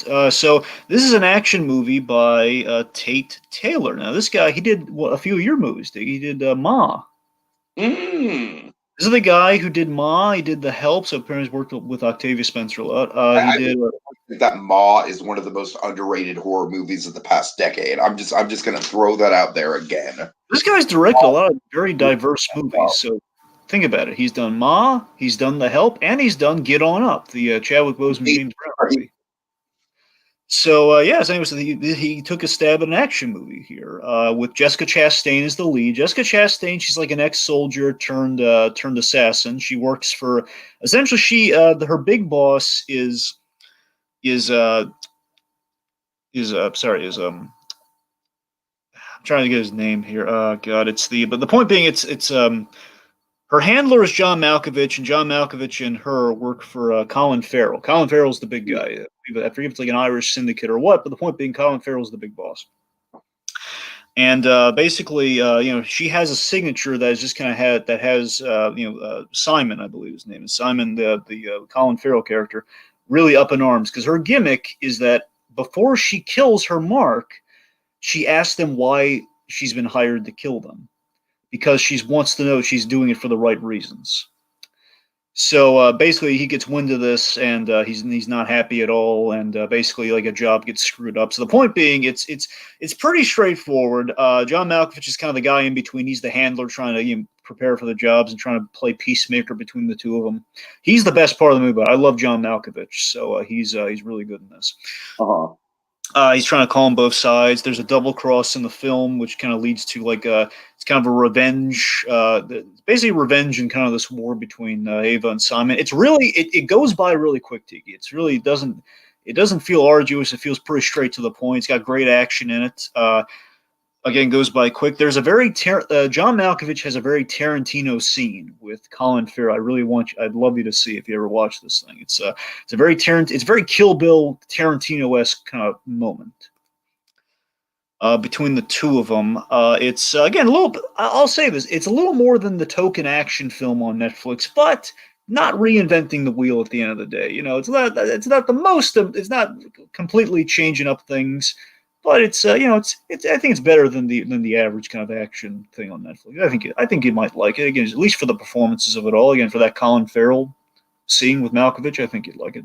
Yeah, Farrell and Malkovich is tempting, definitely. I mean, Chastain's good too. So throw her under the bus too, and she's really, as a lead, she's compelling. Compared to what she was in that X-Men movie. Chastain just seems like such a mediocre female lead action hero, though. Like when I think of her as a female action hero, I'm just like, yeah, I get it, she can do it, but like, there's nothing that she brings to the table that like wows me. She's no Gina Carano. I mean, I'm talking leads. I'd point you to that Gina Carano movie, Hardwire. I say that is she is one of those actresses that gets casted, like that gets fan casted in everything. That is true. I always find when people go to her for a fan cast, it's kind of a boring pick. Hey, we're doing the Bryce Dallas Howard biopic. Let's go to Jessica Chastain. All right. Okay, so Dragon, I watched a movie that you fucking need to watch, man. This movie's just fucking awesome. Sound of Metal. This is Oh God, Amazon. It's on Amazon. yeah, it's Prime, but I'm trying to think of the lead actor. Riz Ahmed, if I'm Riz saying that. Ahmed. That's it. Thank you, Riz Ahmed. Dragon, this movie, the sound design in it is just absolutely captivating. It's essentially, it's the way I would describe it is it's kind of a thriller about, but it's not a thriller in terms of like, oh, there's a guy chasing you with a knife or something like that. No, it's a very real world thriller of like what would happen if you were in a career where hearing is everything and you slowly but surely start to lose it. And just the way the film illustrates that, the way it kind of goes from, like a slight ringing in the ear to just all out, just like, just complete silence. Basically, the first half of the movie is him slowly losing his hearing, and the second half of the movie is kind of like the rehabilitation process and him kind of learning to deal with it. There's a lot of really great moments with actual deaf actors in the deaf community, and that's really gratifying to see. But man, I feel like this movie really sings in its first half, though. I really do. I feel like that kind of like thriller, like, oh God, I could picture this happening to me, and it's really uncomfortable to watch, but at the same time, it's really harrowing. It just puts you in his head just so accurately. So I don't think it's going to be my favorite movie of the year because it's definitely not anything that I like. It's a hard watch. I'm not gonna lie. I think you should see it, but it is it is difficult subject matter. But man, it is a gratifying movie, man. It really is, and the performance alone and the sound design. I mean, if this doesn't win all the sound Oscars, then there's something wrong with the Academy. I'll say that much. Yep. So Especially yeah, so really, really highly recommend Sound of Metal. I can almost guarantee it'll be on my top 10. all right, and lastly, hopefully Claudia's stuck around with us this long. We Can Be Heroes, the Robert Rodriguez movie on Netflix that dropped Christmas Day. It was kind of in the whole competition of the streaming services. Is that a There was. David Bowie reference? Is what a David Bowie reference. The title, "We Can Be Heroes." I didn't. Did I they mean, play that song in the movie? Because if not, it's a missed opportunity. well, they don't do a Bowie thing, but they. Well, then again, Heroes just for one day. I don't know, there's a. You know what? Now you mention it, there's a montage, and I can't remember if they use that song in it. I'm just saying that song would be the perfect song to use for a movie with that title. I gotta go back and check that, but no, I don't. I don't know. Anyway, Anyway, so this is a Robert Rodriguez film. It's very much a throwback to the Robert Rodriguez films that he made for his sons. Like kind of the not just the Spy Kids, but like kind of the Shark Boy and Lava Girls of it all. So which I found these movies obnoxious even when I was a kid, so this is not for me. okay, fair enough. But here's the thing. Okay, so let me put it to you this way: if you're going in with that mindset, definitely. This again, not great but cute. That's the best way. This movie is cute and nostalgic for the famed garage filmmaking of Robert Rodriguez. Kind of the fame, just kind of very much kind of by the My bootstrap. favorite thing about the Spy Kids franchise is that Machete exists in the same universe. Yeah, it's fun. Anyways, go ahead. I'm Actually, not garage. I'm thinking of the whole George Lucas thing. No, like his whole Robert Rodriguez film school thing that he did. You ever see those school videos that he did? I think so.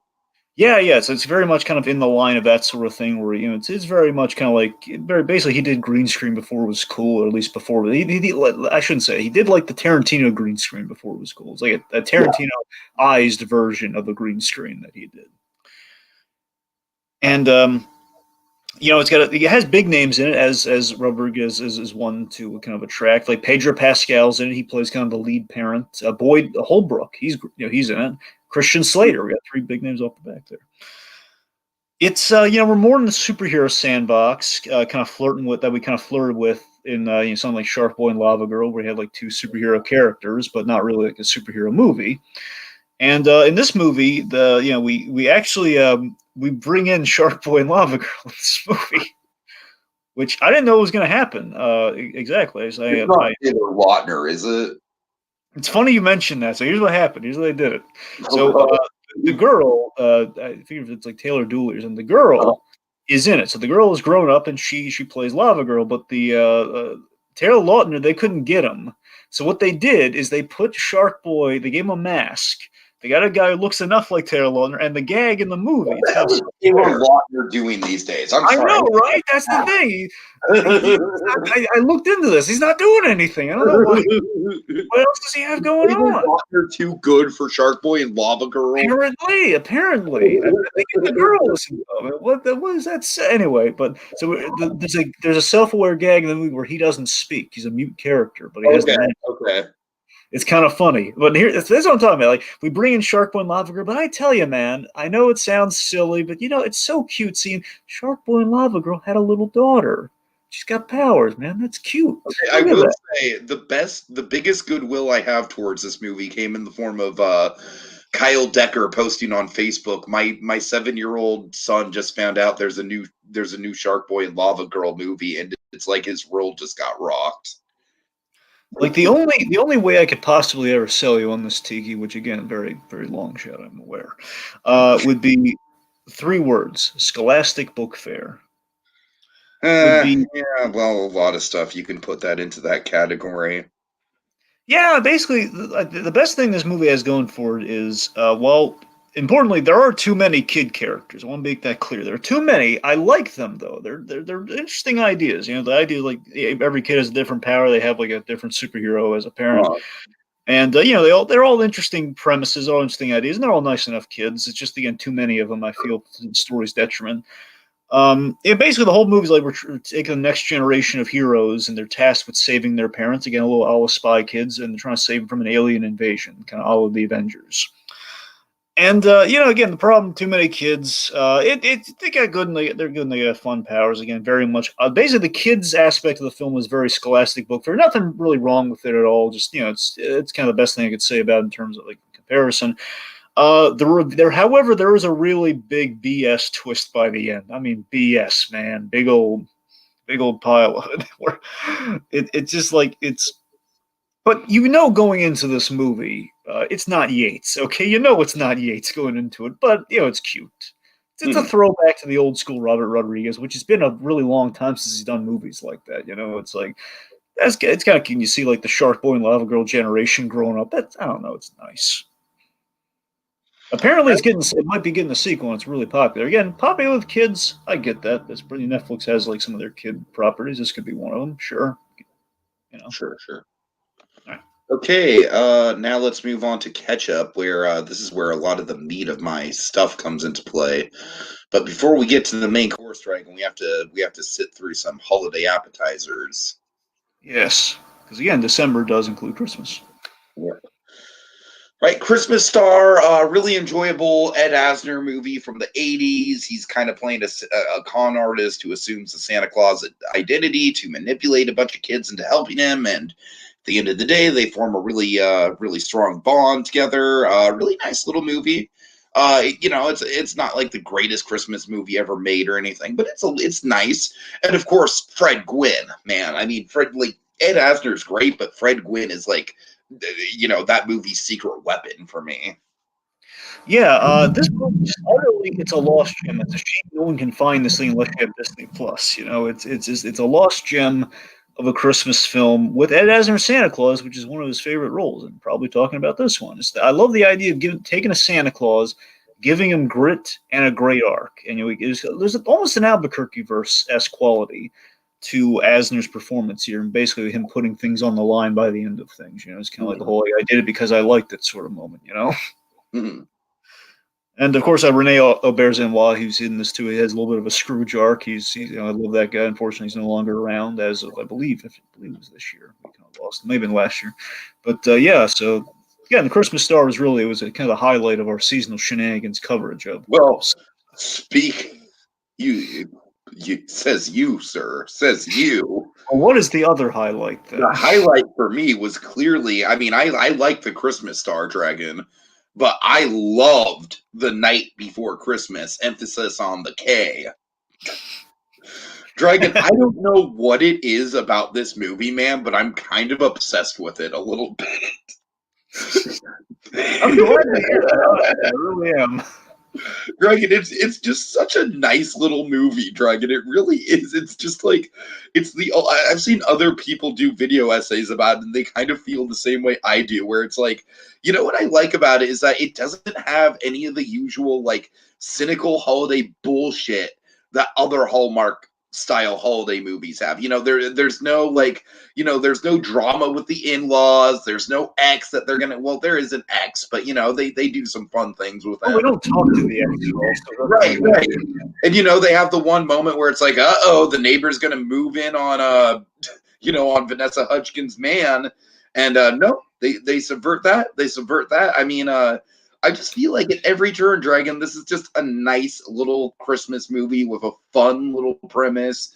Is it a Thor ripoff? Abso-fucking-lutely, no doubt about it. But but it's a fun time, man. It's total comfort food. It's total comfort food. Like, I would absolutely just put this thing on a loop if I was like feeling really sick. I keep telling you, man, again, you like this, which obviously you did. And it's not a Christmas movie, but again, something more pleasant and more comfy than this, The Intern. Right.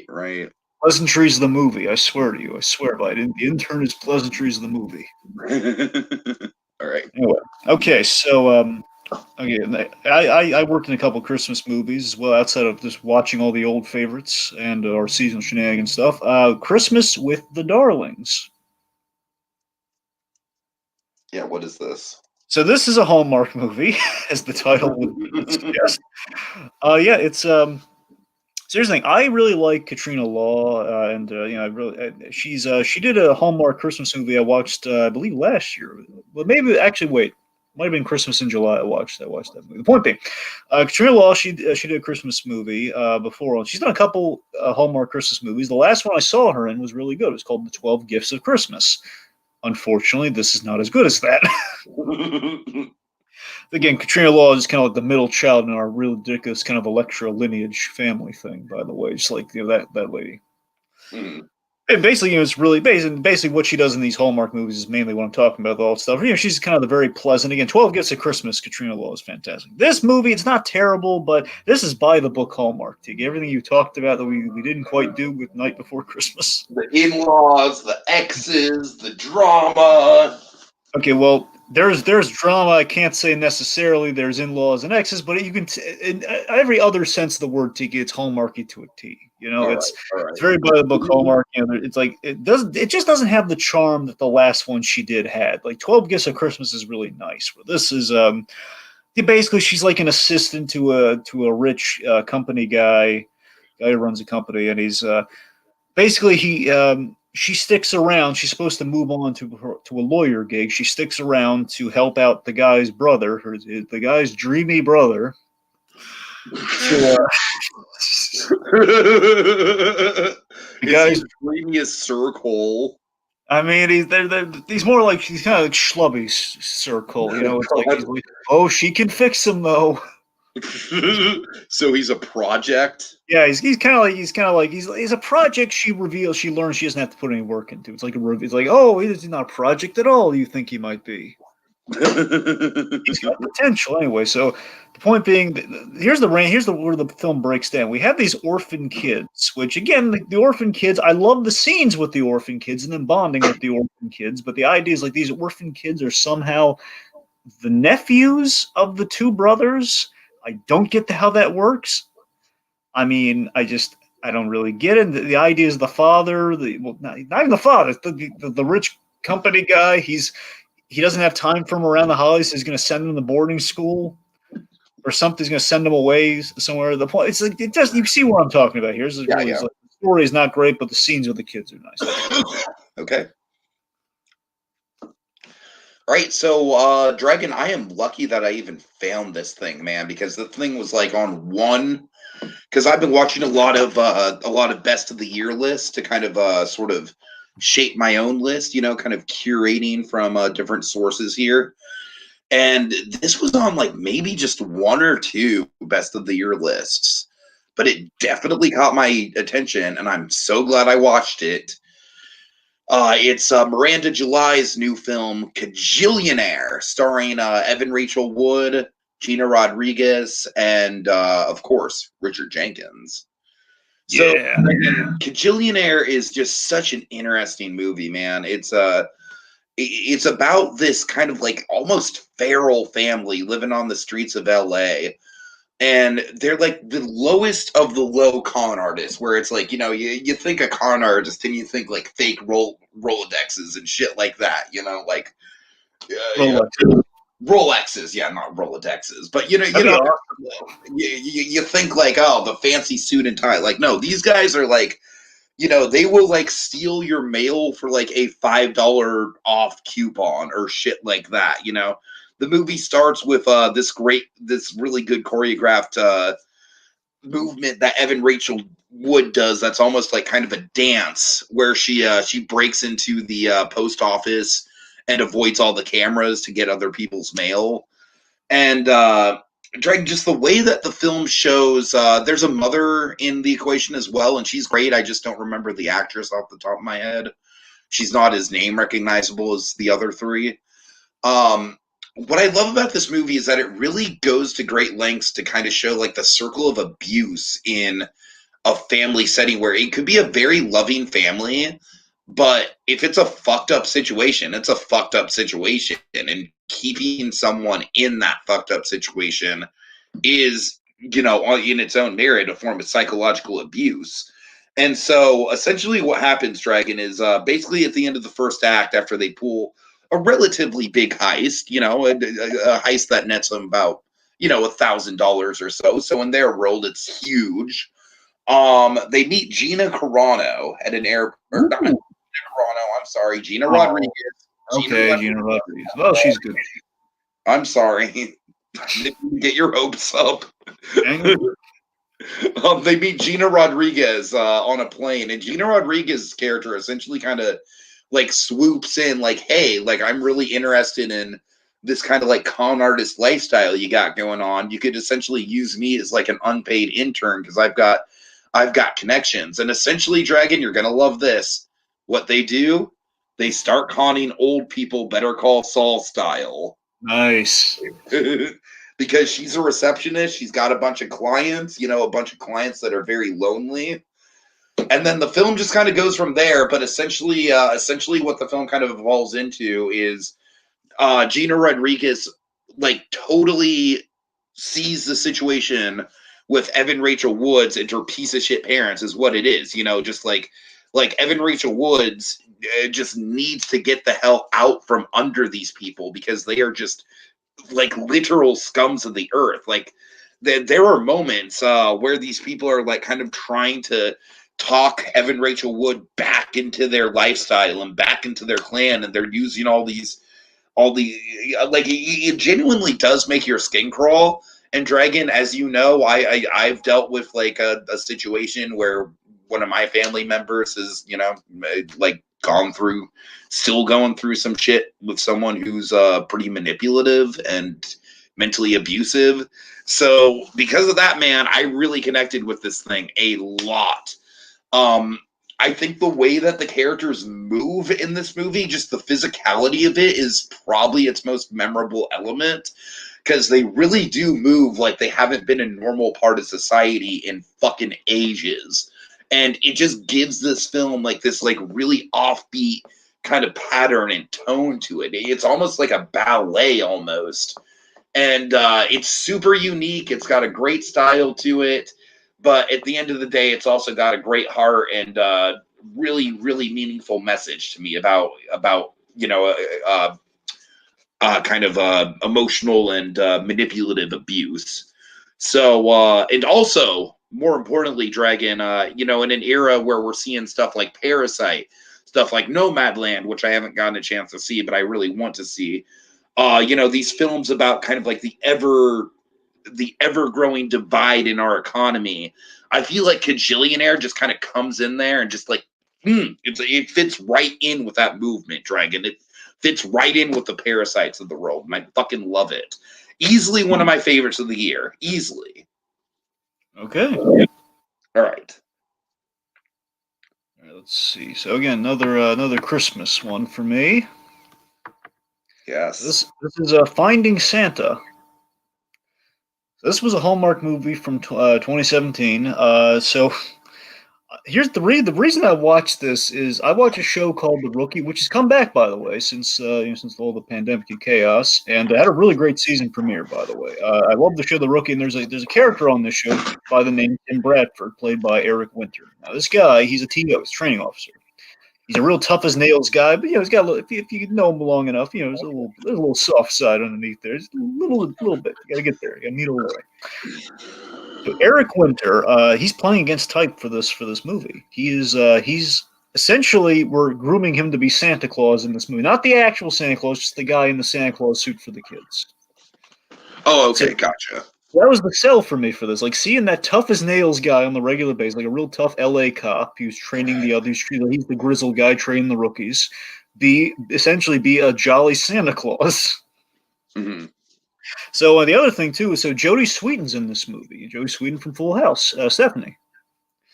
So she runs like a year-round Christmas shop. Her parents founded, and she also is kind of the chief of Christmas around this town. So she's like running the Christmas parade, and they have an awesome Santa Claus. But unfortunately, this awesome Santa Claus, who he and his wife play Mr. and Mrs. Claus, he slips and he breaks his arm.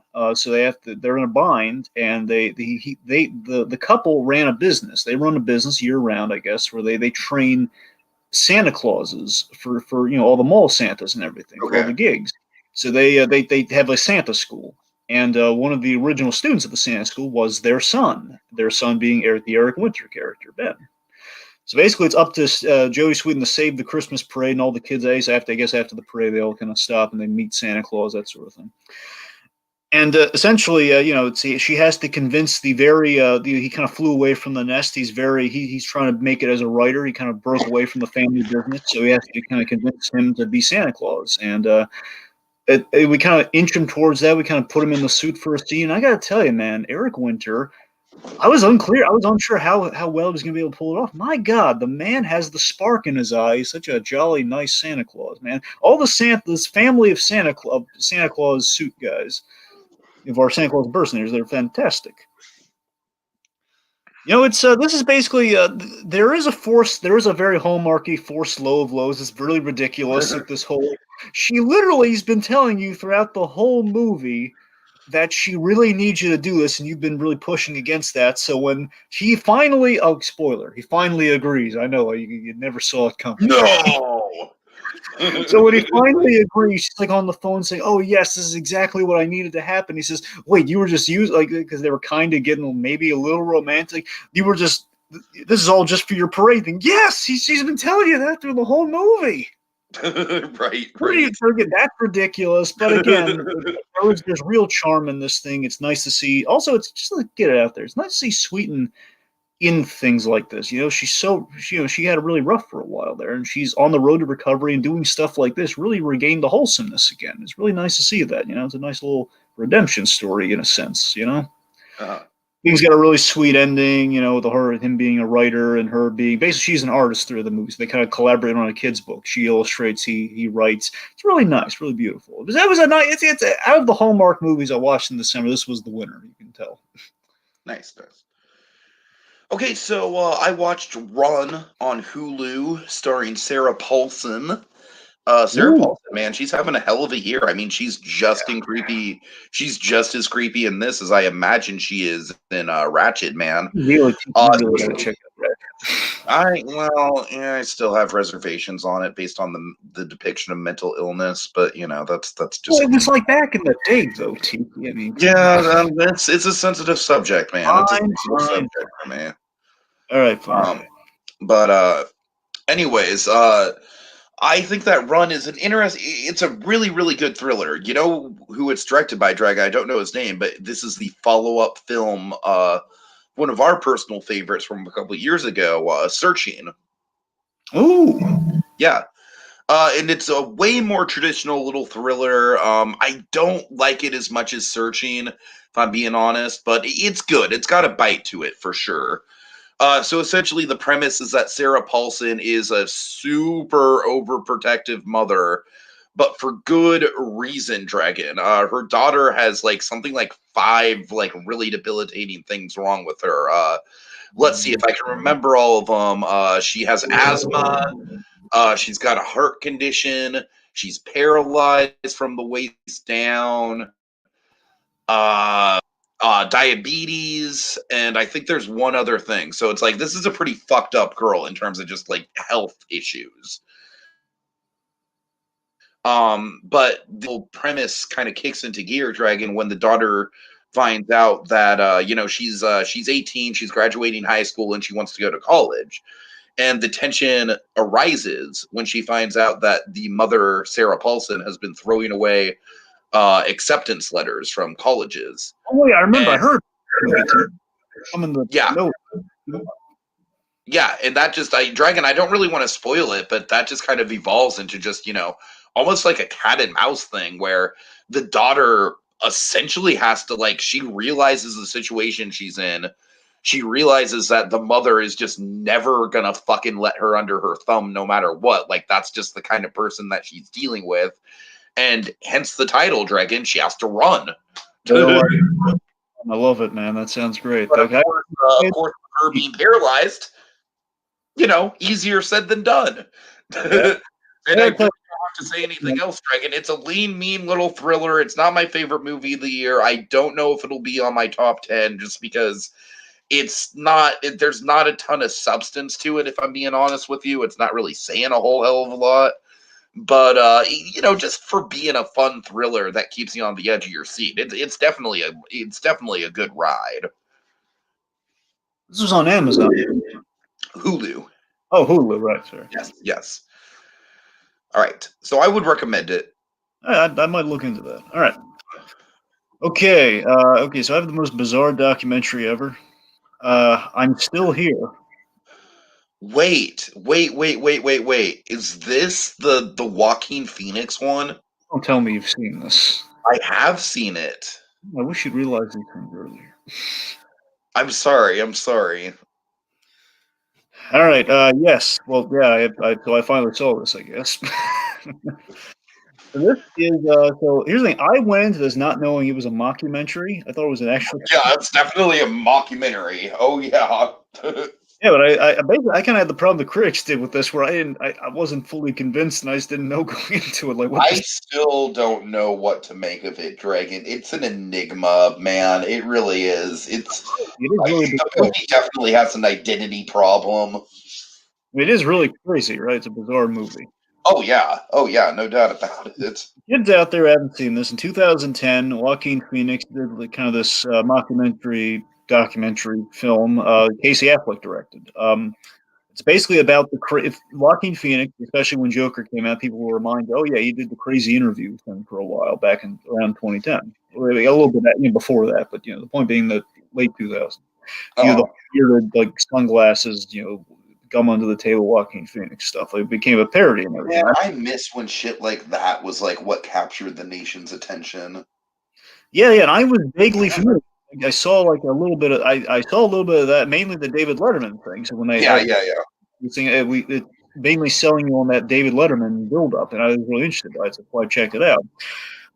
Now, again, I didn't know. Apparently, the whole thing, from the looks of things, with the mockumentary, this is a big Andy Kaufman stunt that Joaquin Phoenix kind of played on the world where he retired. Whether it was genuine or not that he wanted to retire, he basically, in announcing that, he got the idea that, hey, I'm gonna make a documentary of some variety about a spoof of reality TV about how people react to celebrities making these big career shifts, these ridiculous. I'm not gonna do this anymore, and it doesn't go well, and they end up doing it anyway. So that's and he's gonna do hip hop for a while. He's gonna do rap for a while. Oh, could you imagine if he actually did that? But that's what I'm saying. I kind of, so the TV, my first watch before finding the documentary, I took this all really straight. Were you trying to fit it into the timeline? Wait, did he go away for a couple of years? And he kind of did though. Think of it. 2010, when this movie comes out, there's a gap there. So 2 years go by. Technically 3 if you count. There's a time period here. But yeah, honestly, this thing's it's very BoJack Horseman. Just the whole like an actor trying to salvage himself after saying something after a really stupid choice, and just kind of living with the consequence of coming back to it. So it's pretty much it's very BoJack, right? Mhm. I gotta admit, there's some really gross and some really sick and wrong stuff in this movie. There's a really unholy bathroom scene. I'll say that much. Oh yeah. Oh god. That was horrifying. I was like, no, they're not. Oh God. Look, now afterwards, now knowing what it's more palatable. I'll say that much because it's really good. It's like I was looking at it like an eye chart as the movie's going on. Sure, of It's course. interesting all the same, but it's just I gotta tell you, it's I think it did. I don't think it captured the. It's kind of hard to tell how much truth it captured because it does feel like we're seeing Joaquin Phoenix have his panic attacks and everything in this thing. It's like the interviews himself. Apparently, he made nicey nice with David Letterman and everything on another occasion. But just looking at it, playing it straightforward, it does seem like just an actor kind of like torpedoing his career, and that's really interesting to see. And just seeing Joaquin Phoenix kind of deal with that. But again, you kind of have to question how genuine things are. So it's interesting, but I can't trust it. Huh. Really bizarre. Right. Okay, so next up is Minari Dragon, which believe me, you're going to be seeing this in award season. I know you've never heard of it, but I have a feeling this is going to be like the Parasite or the Roma of this year. Having said that, Dragon, I'm not too big of a fan of it. Is it a foreign film? Uh, kind of. It's interesting.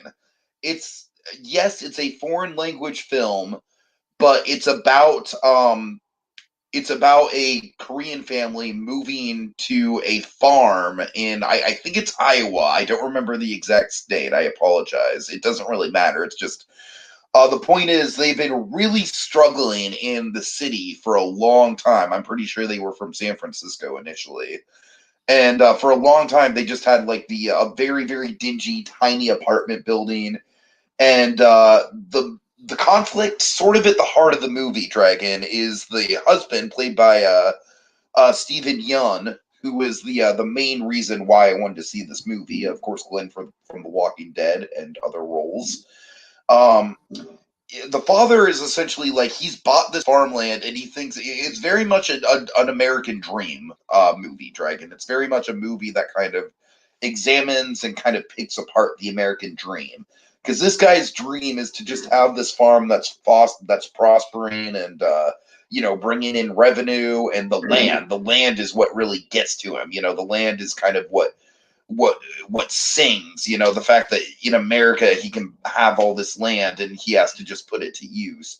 His wife not crazy about the idea at all, and it causes a lot of marital tension with the kids in the middle of it, and they're young kids, and it's really intense arguments. And Dragon, I boiled this movie down to kind of misery porn, and that's why it wasn't really my thing. um it's very artfully done though, and Steven Yeun is great. I mean, he is like, I've never seen him in a in a Korean role before. All I know him from is really The Walking Dead. And holy shit, man! I mean, this really just he went way outside his comfort zone with this. I really think he like this year is a powerhouse year for actors, so I think he's probably going to get overshadowed. But I mean, he really deserves some attention for this thing. Unfortunately, Dragon, I have two major things with this movie that kind of kill my overall enthusiasm for it.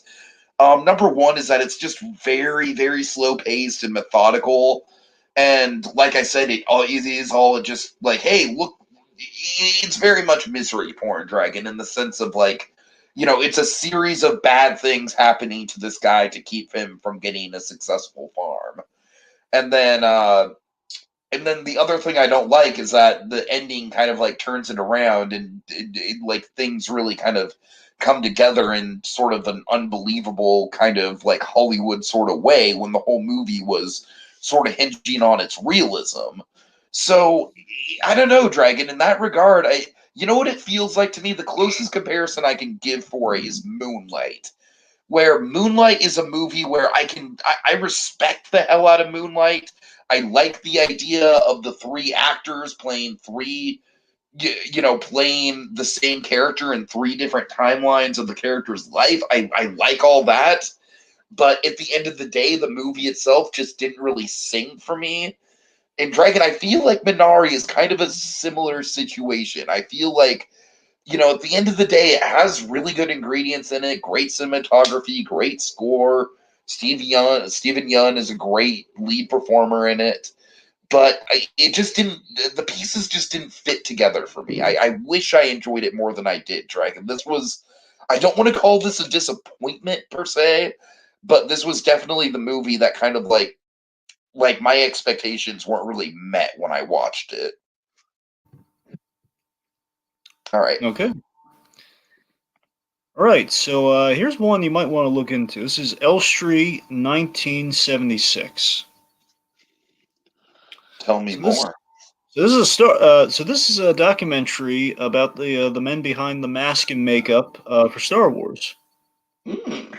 Especially the first one, particularly New Hope. I mean, again, we bleed into a little of the other ones, but mainly A New Hope. So basically, again, I was encouraged to watch this because, given the whole passing of, I've seen this thing before. I saw the reviews weren't bad, but they weren't like global. The point being, I kind of knew going in this was not going to be a people versus George Lucas, which is obviously that or Empire. I in particular would be excited about the subject, right? I'm sorry, what? You know why I in particular would be excited about this subject? Why? Dragon, it's the family business. Yes. Yeah, Right. my grandparents owned a Halloween shop / pet store, and I will tell you this much, Dragon. I guarantee you that Star Wars was a good chunk of that store's revenue was just Star Wars masks. I guarantee you. Right. Well, I'll admit. I mean, that's great, Tiki. I mean, but I'll admit, I'm mainly talking about the David Prowse and the Jeremy Bullich of it all here, and that these are the guys behind the mask and the No. I get that, but I'm still saying like the iconic design, Yeah, and they have a really great framing device too, where basically we see cosplayers like in the suits as we kind of frame like who they are, and they have the action figures really close. That's really cool the way they do that. So, yeah, the passings of these Star Wars titans kind of encouraged me to give this thing another shot and just kind of like sit down and kind of watch it. And I got to tell you, it's again no Empire Dreams, but what can be. It's an interesting perspective for a documentarist to hear it from the people who played these. It's basically the main crux of this thing is the men and women, a few women as well, behind these mask and makeups of Star Wars. We give them their moment in the sun, talking about kind of their roles in Star Wars films and how these were guys who were just bit players, like usually almost practically day players for the most part. I mean, for how many days they were on the movie, but just like these are guys who had bit parts, like they're going to be obscured by a big old helmet or something. They're going to be like some of the X-wing pilots. Again, there's some of the no names within the Red Squadron. Uh-huh. And just these guys who took on some of these bit parts and rolled like the thankless roles, the guys behind the mask and everything, like a Boba Fett or a Darth Vader, which again became these either became hugely iconic roles with big followings, or even the smallest characters, they developed a following. And again, like people, again, hence the action figure usage in the framing device.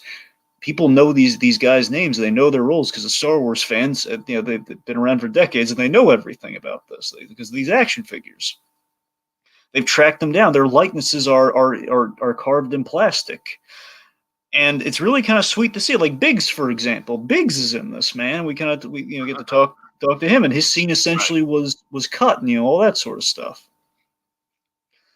And and Jeremy Bullich has one of my favorite things in the movie. There, Jeremy Bullich has this moment where he speaks to getting these questions at conventions about like, oh, how did you do? Like, what was the significance of this and that? And then basically, he gets asked all these questions about Boba Fett, where he kind of speaks the thing everyone's kind of spoken of for years. Steve, is that yeah, we don't really know anything about Boba Fett, so he says, yeah, I just moved my head a little bit. Like, what are you?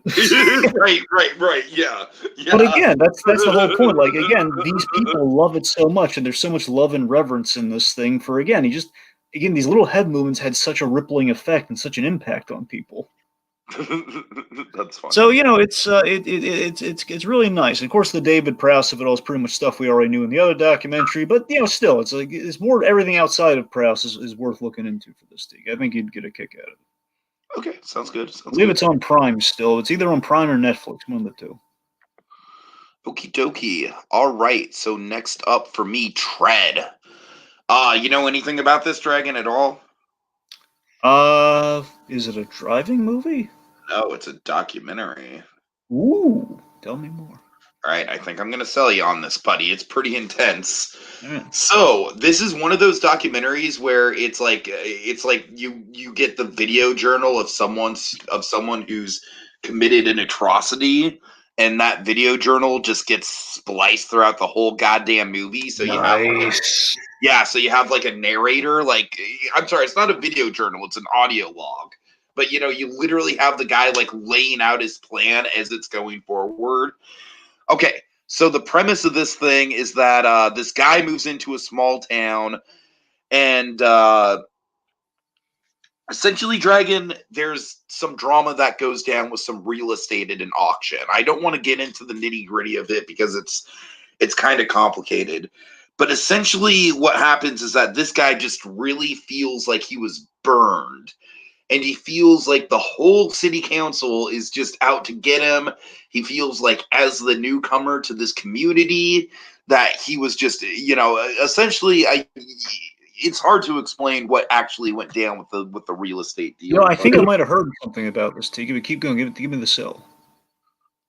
But so essentially what happens is this dude, he just becomes more and more and more jaded about the community, to the point where it's legitimately like his vision of reality is just distorted as hell, man. It's just like, oh man, like this guy is clearly not on an even keel here, because you're seeing interviews with town people, and they're like, yeah, Martin was nice enough, like I just helped him along. And then meanwhile, Martin's there like, I'm going to kill those bastards, basically like, let's face it, Dragon, he's basically Joe Exotic-ing it up in there, Oh my god. But Dragon, it comes to a head where he buys a plow, like kind of like a tractor plow. And he keeps it in the in a barn, and everyone's like, what the hell is he doing with this plow? What the hell is he doing with this plow? They know he's planning something with it. They can hear him working on it at night, but they don't know what it is. Then Dragon, beginning of the third act, the plow just plows through the fucking, we see the actual footage, the plow just plowing through the the wall of the barn, and it's been converted into essentially a tank, like a fucked up kind of like Twisted Metal-esque, like Mad Max tank.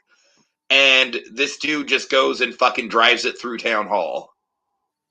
And this actually happened. This isn't Waco. No.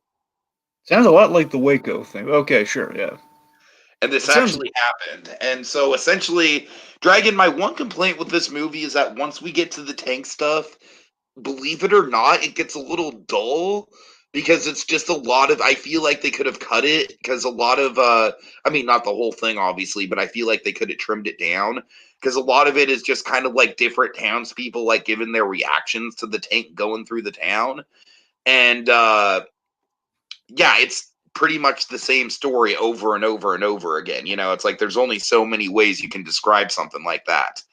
I will say, though, Dragon, the build up to it is fucking fantastic. Just like, because it starts with the footage of the tank going down the freeway, and you're just like, what the hell? What could cause something like that? Like, what made this guy snap? And then you go through this documentary and you realize, like, it really was like, no one pushed him off the edge but himself. Like, he is the only one who who was fucked up. He was the only one who, he kind of poisoned his mind. Like, he kind of like came up with all these conspiracy theories about the townspeople that just weren't true. So yeah, definitely if you're into true crime, it's worth a watch for sure.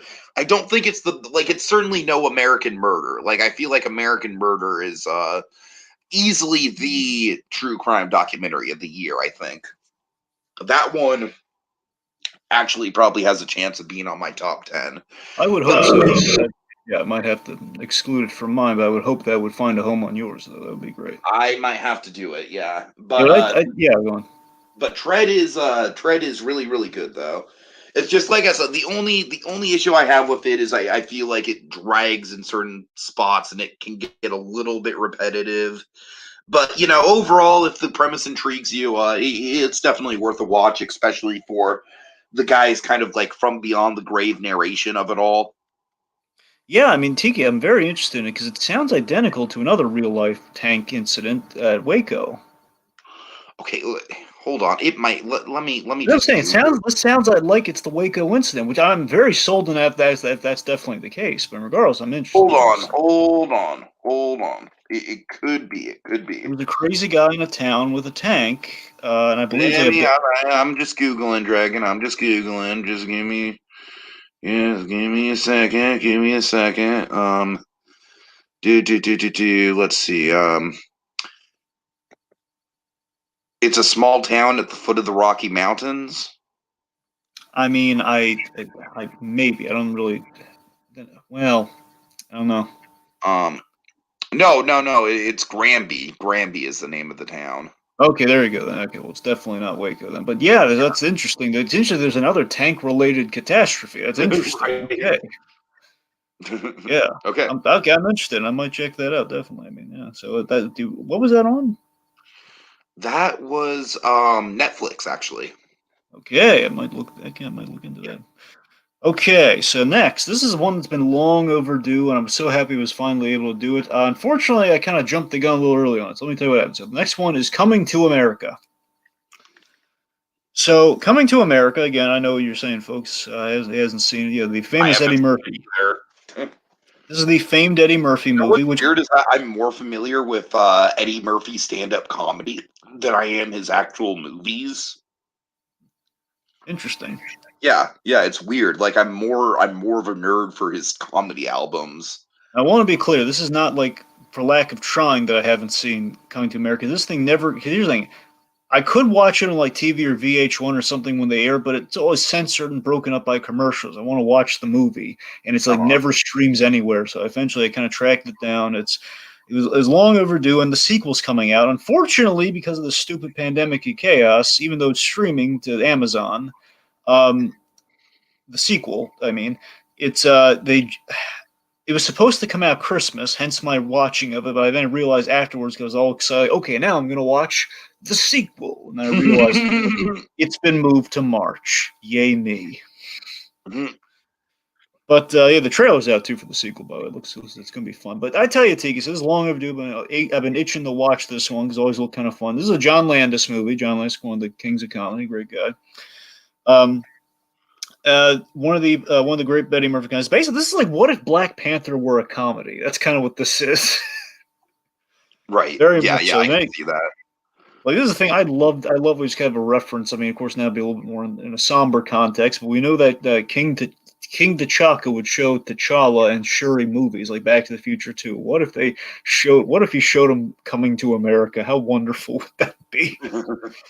So yeah, this I tell you, man, this deserves all the hype. This is one of Eddie Murphy's best performances. I'm Where gonna watch it when the sequel comes out. I'll definitely get around to it. you're a smarter man than I, but yeah, this is this is Tika. This movie is great. He plays this really charming Zamundan prince, Akeem, I believe, Prince Akeem, who's basically trying to get away from the pampered life. He goes to basically he's about to be in an arranged marriage, and he wants to pick his own bride. So this is just genius.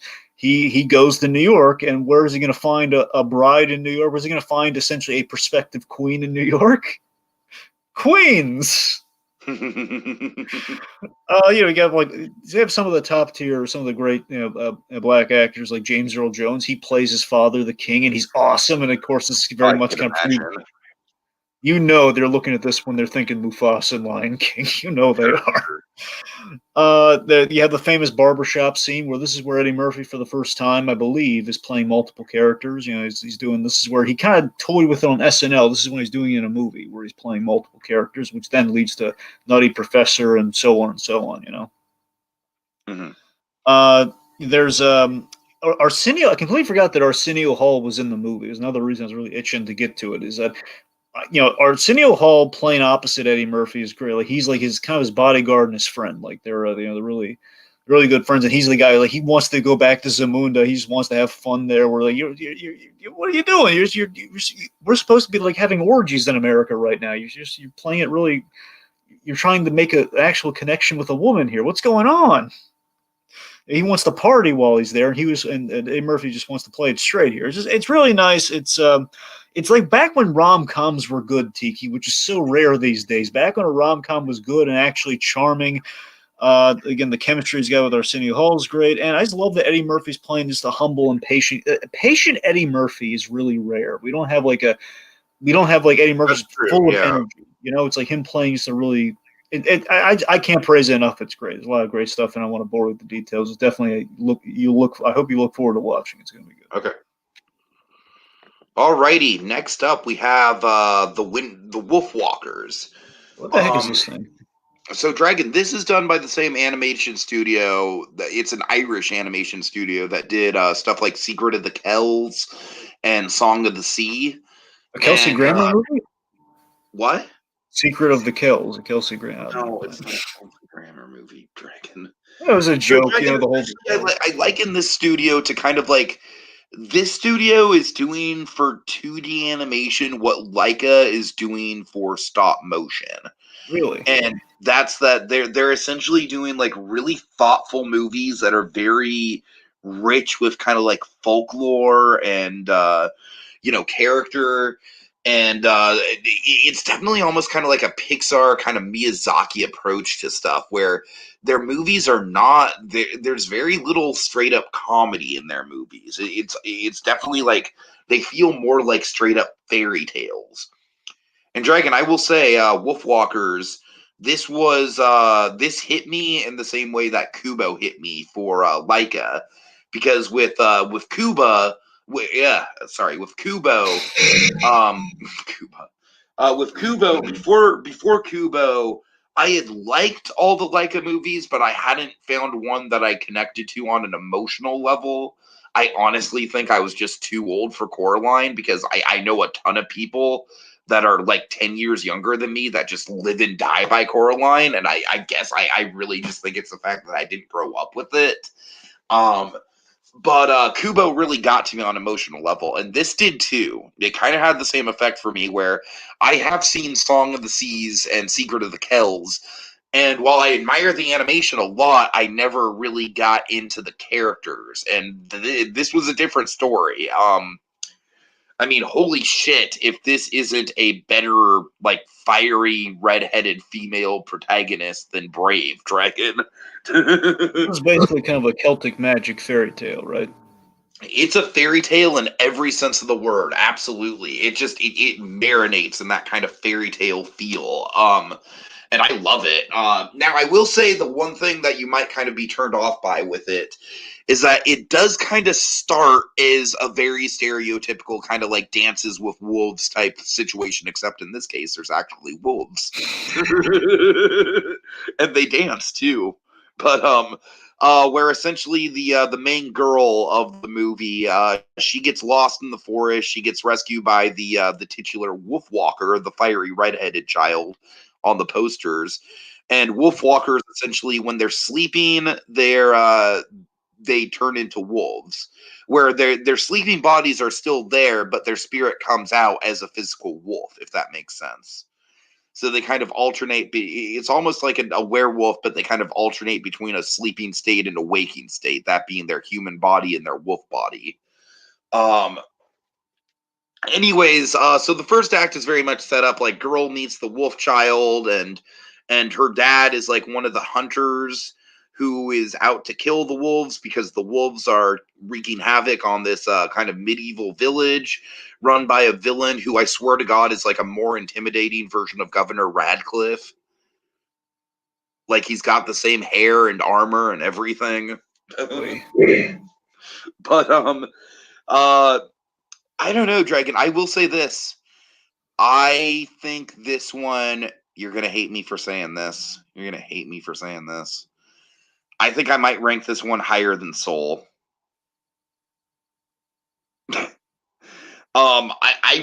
This one really touched me, man, because once you get past the Dances with Wolves setup, it goes in some really unexpected places with the story, and it really it's definitely got a How to Train Your Dragon vibe to it, with the whole thing of, you know, the wolves are this thing to be feared, and then the protagonist you know, learns about the wolves and befriends the wolves, but then the father figure is like the main one who's opposed to the wolves, and there's a lesson that's got to be learned there. And then, like I said, you got the kind of the Governor Radcliffe style bad guy who's just kind of like very tyrannical, and how he just has an iron hold over everyone in this village. Dragon, the animation is fucking stunning. I mean, just goddamn, it's stunning. The only thing I have against it is that some of the background characters look like they're out of Gravity Falls or something. Like, they don't look like they're from the same movie, and that's a little distracting. But, like, oh man, I mean, there is some just excellent. There's some great POV shots here, like from the point of view of the wolf. They actually use aspect ratios in really interesting ways, believe it or not. Like, the aspect ratio itself kind of becomes a character in some instances. And just stylistically, man, it is fucking gorgeous. Like, it reminds me of something like Bambi in terms of just showcasing a forest just so well. So yeah, I mean, once again, this is another thing in my catch up, um along with Kajillionaire and along with the last movie I'll be talking about, that just absolutely floored me, man. I went expecting to definitely like this and appreciate the art style, but what I got was the first movie from the studio that really moved me. Okay, where did you find Like, this? I feel like I just betrayed your friendship. Where did you find this? Oh, guess where? You'll love it. Oh, don't tell me Apple TV. Yes, but I watched it through Watch Cartoons.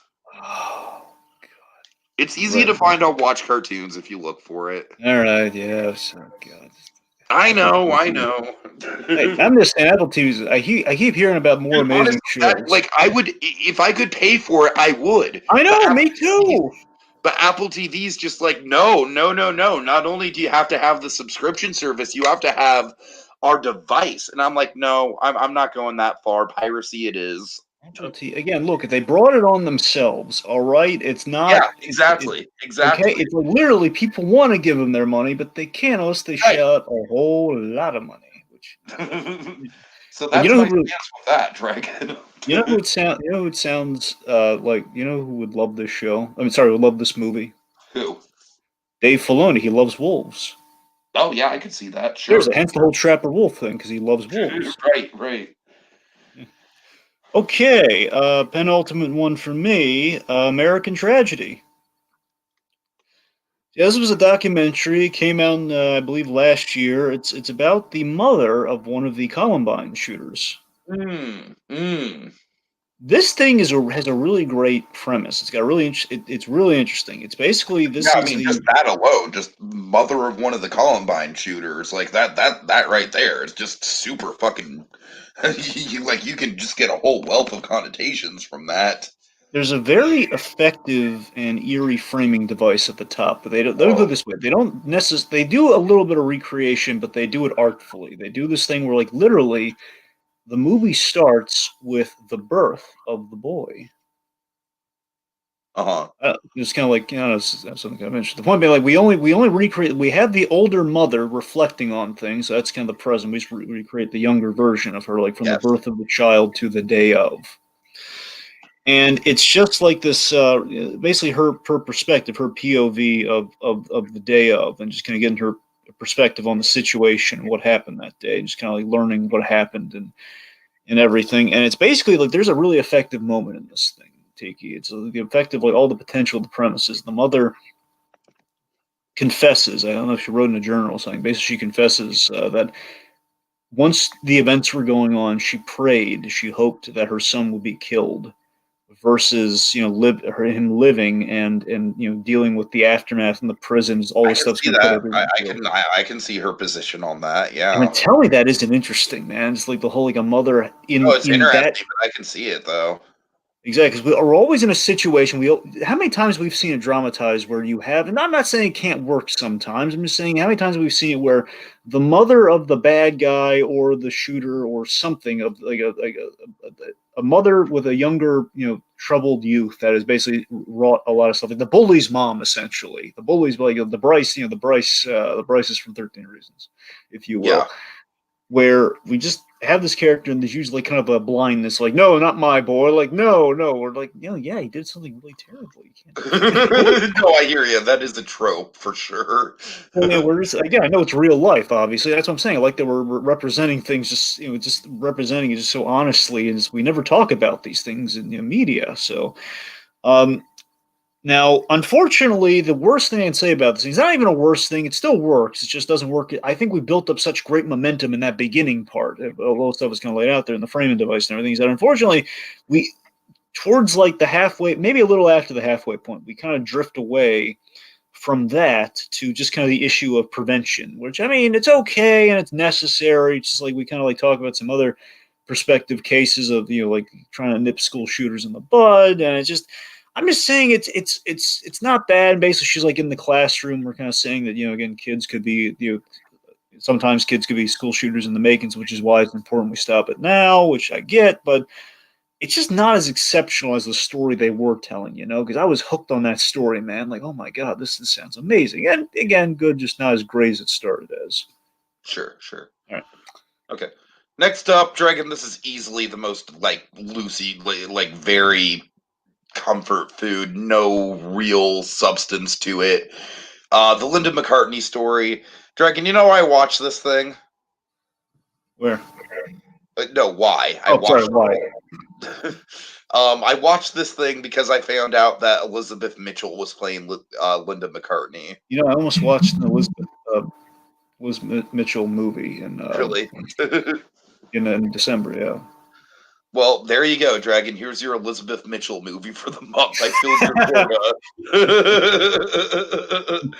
quota. This is a made-for-TV movie that I actually remember coming out back in the day, like back in the early 2000s, and it's all right, man. It's all right. It's totally just like by the numbers, just the. What I do like about it is that for a Beatles biopic, I like that it focuses more on more on the wing side of things than the actual Beatles, although the Beatles are very much side characters, almost to like kind of a comical degree, where like the other three, like the guy who plays Lennon just sucks in this movie, man. Oh, really? That bad? Just sucks. Just straight. And then, George and Ringo are always the thankless roles, but really the George and Ringo in this movie might as well just be background fodder. How did you screw up John Lennon? Oh God, it's pretty bad, Dragon. It's pretty bad. Yeah. First of all, he looks like he's like 40 and he's trying to play a man in his late 20s. Yeah, that's not good. Yeah, so there's one thing, but Elizabeth Mitchell is the reason to watch, and she's great as always. I mean, she's just got such kind of like a warm, sort of like ethereal quality to her.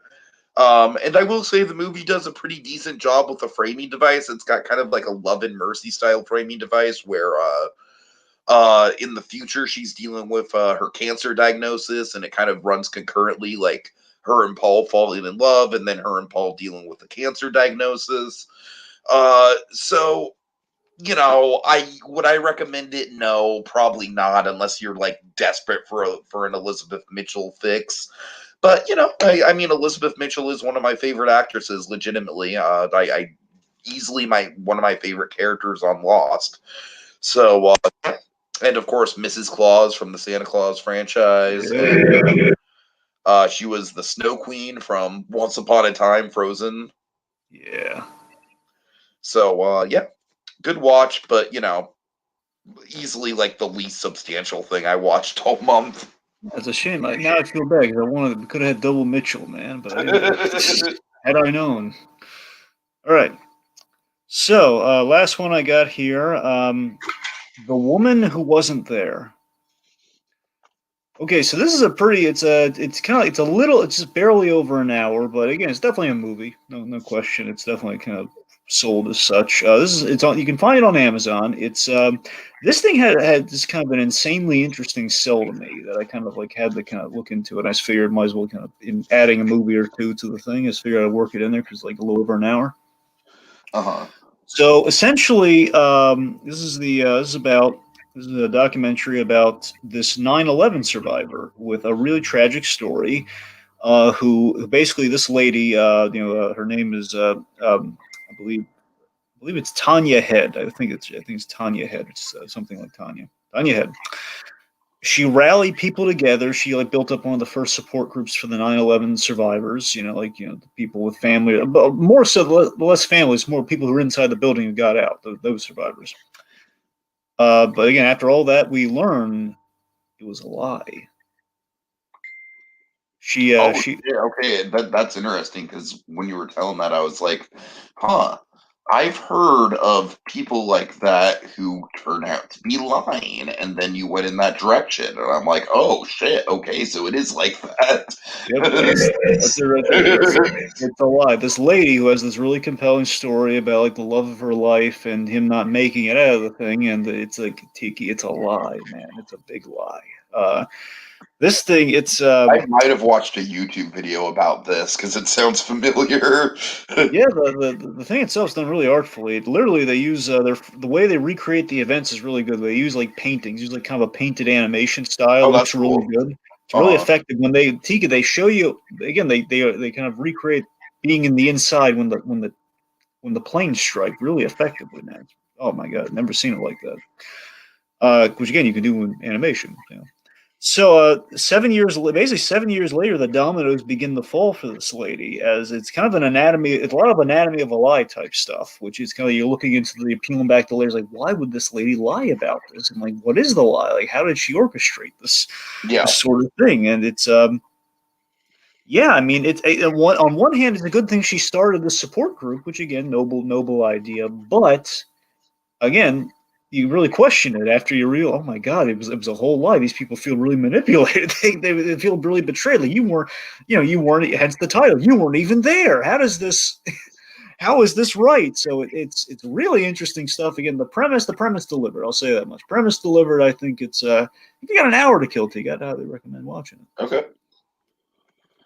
Alrighty, sounds good. Okay, so my final movie, Dragon, another round. This is a Danish movie. It's like a pitch black comedy, and it stars one of your guys, Tiki. Wow, I called you Tiki. I'm sorry. I'm just excited, Dragon. I'm excited to talk about this one. It stars one of your guys, Dragon. Oh boy. Mads Mikkelsen. Hey. But you get to see him in his native language, Dragon. Oh, I've heard about this film. What did they keep going? Oh, Yeah. it's fantastic. It's fucking fantastic.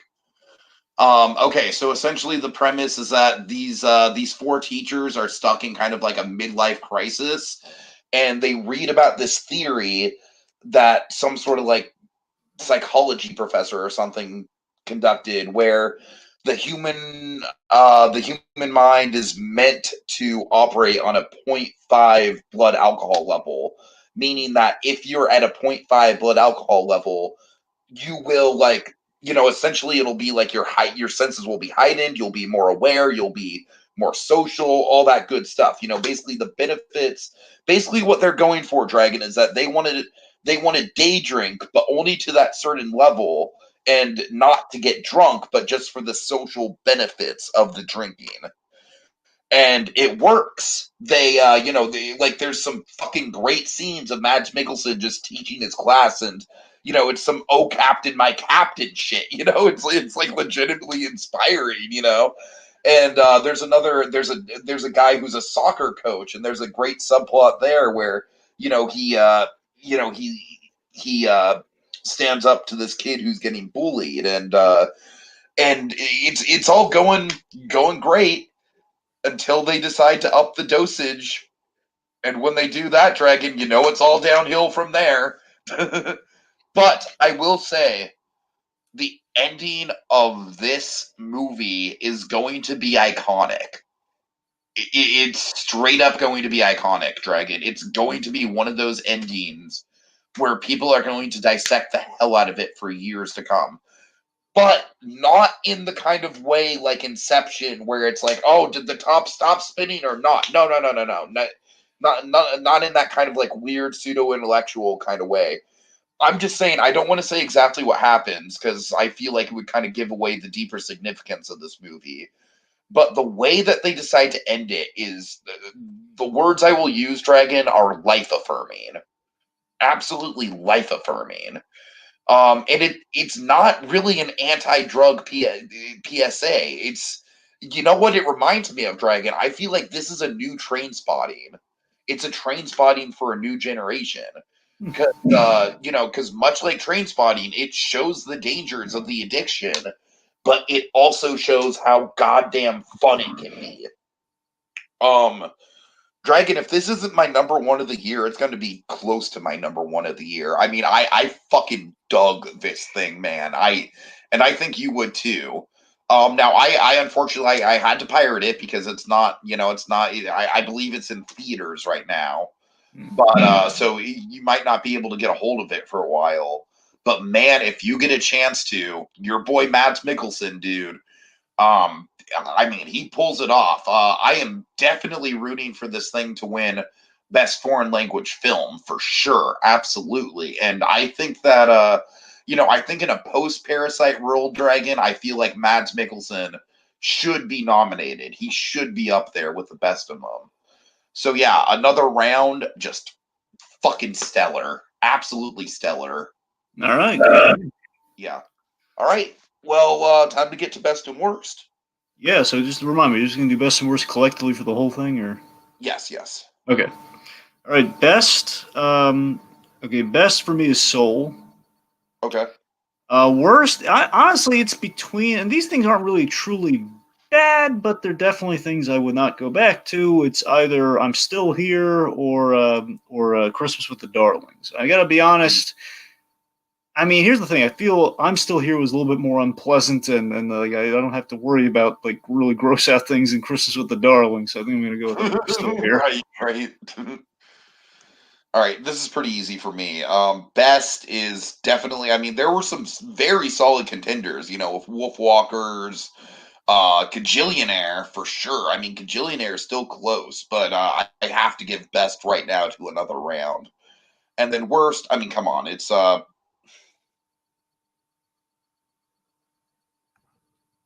I was gonna say The Prom, Dragon. Yeah. You know what?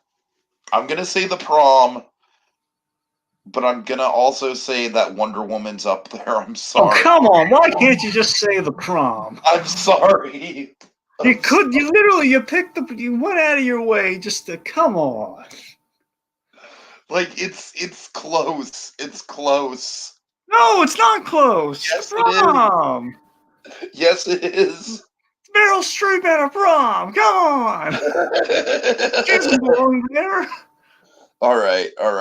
So, folks, stay tuned. We will be back shortly. I'm not sure exactly when, but we will be back in the next week or so, sometime in that time range, for our top 10 movies of 2020. And as you can see, there's going to be some competition. All right. Well, folks, we've waxed on long enough, and it's time to put the pen down. Until next time, when we return for another installment in our Movie Memoirs.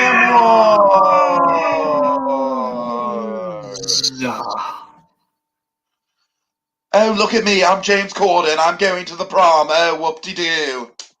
Get in the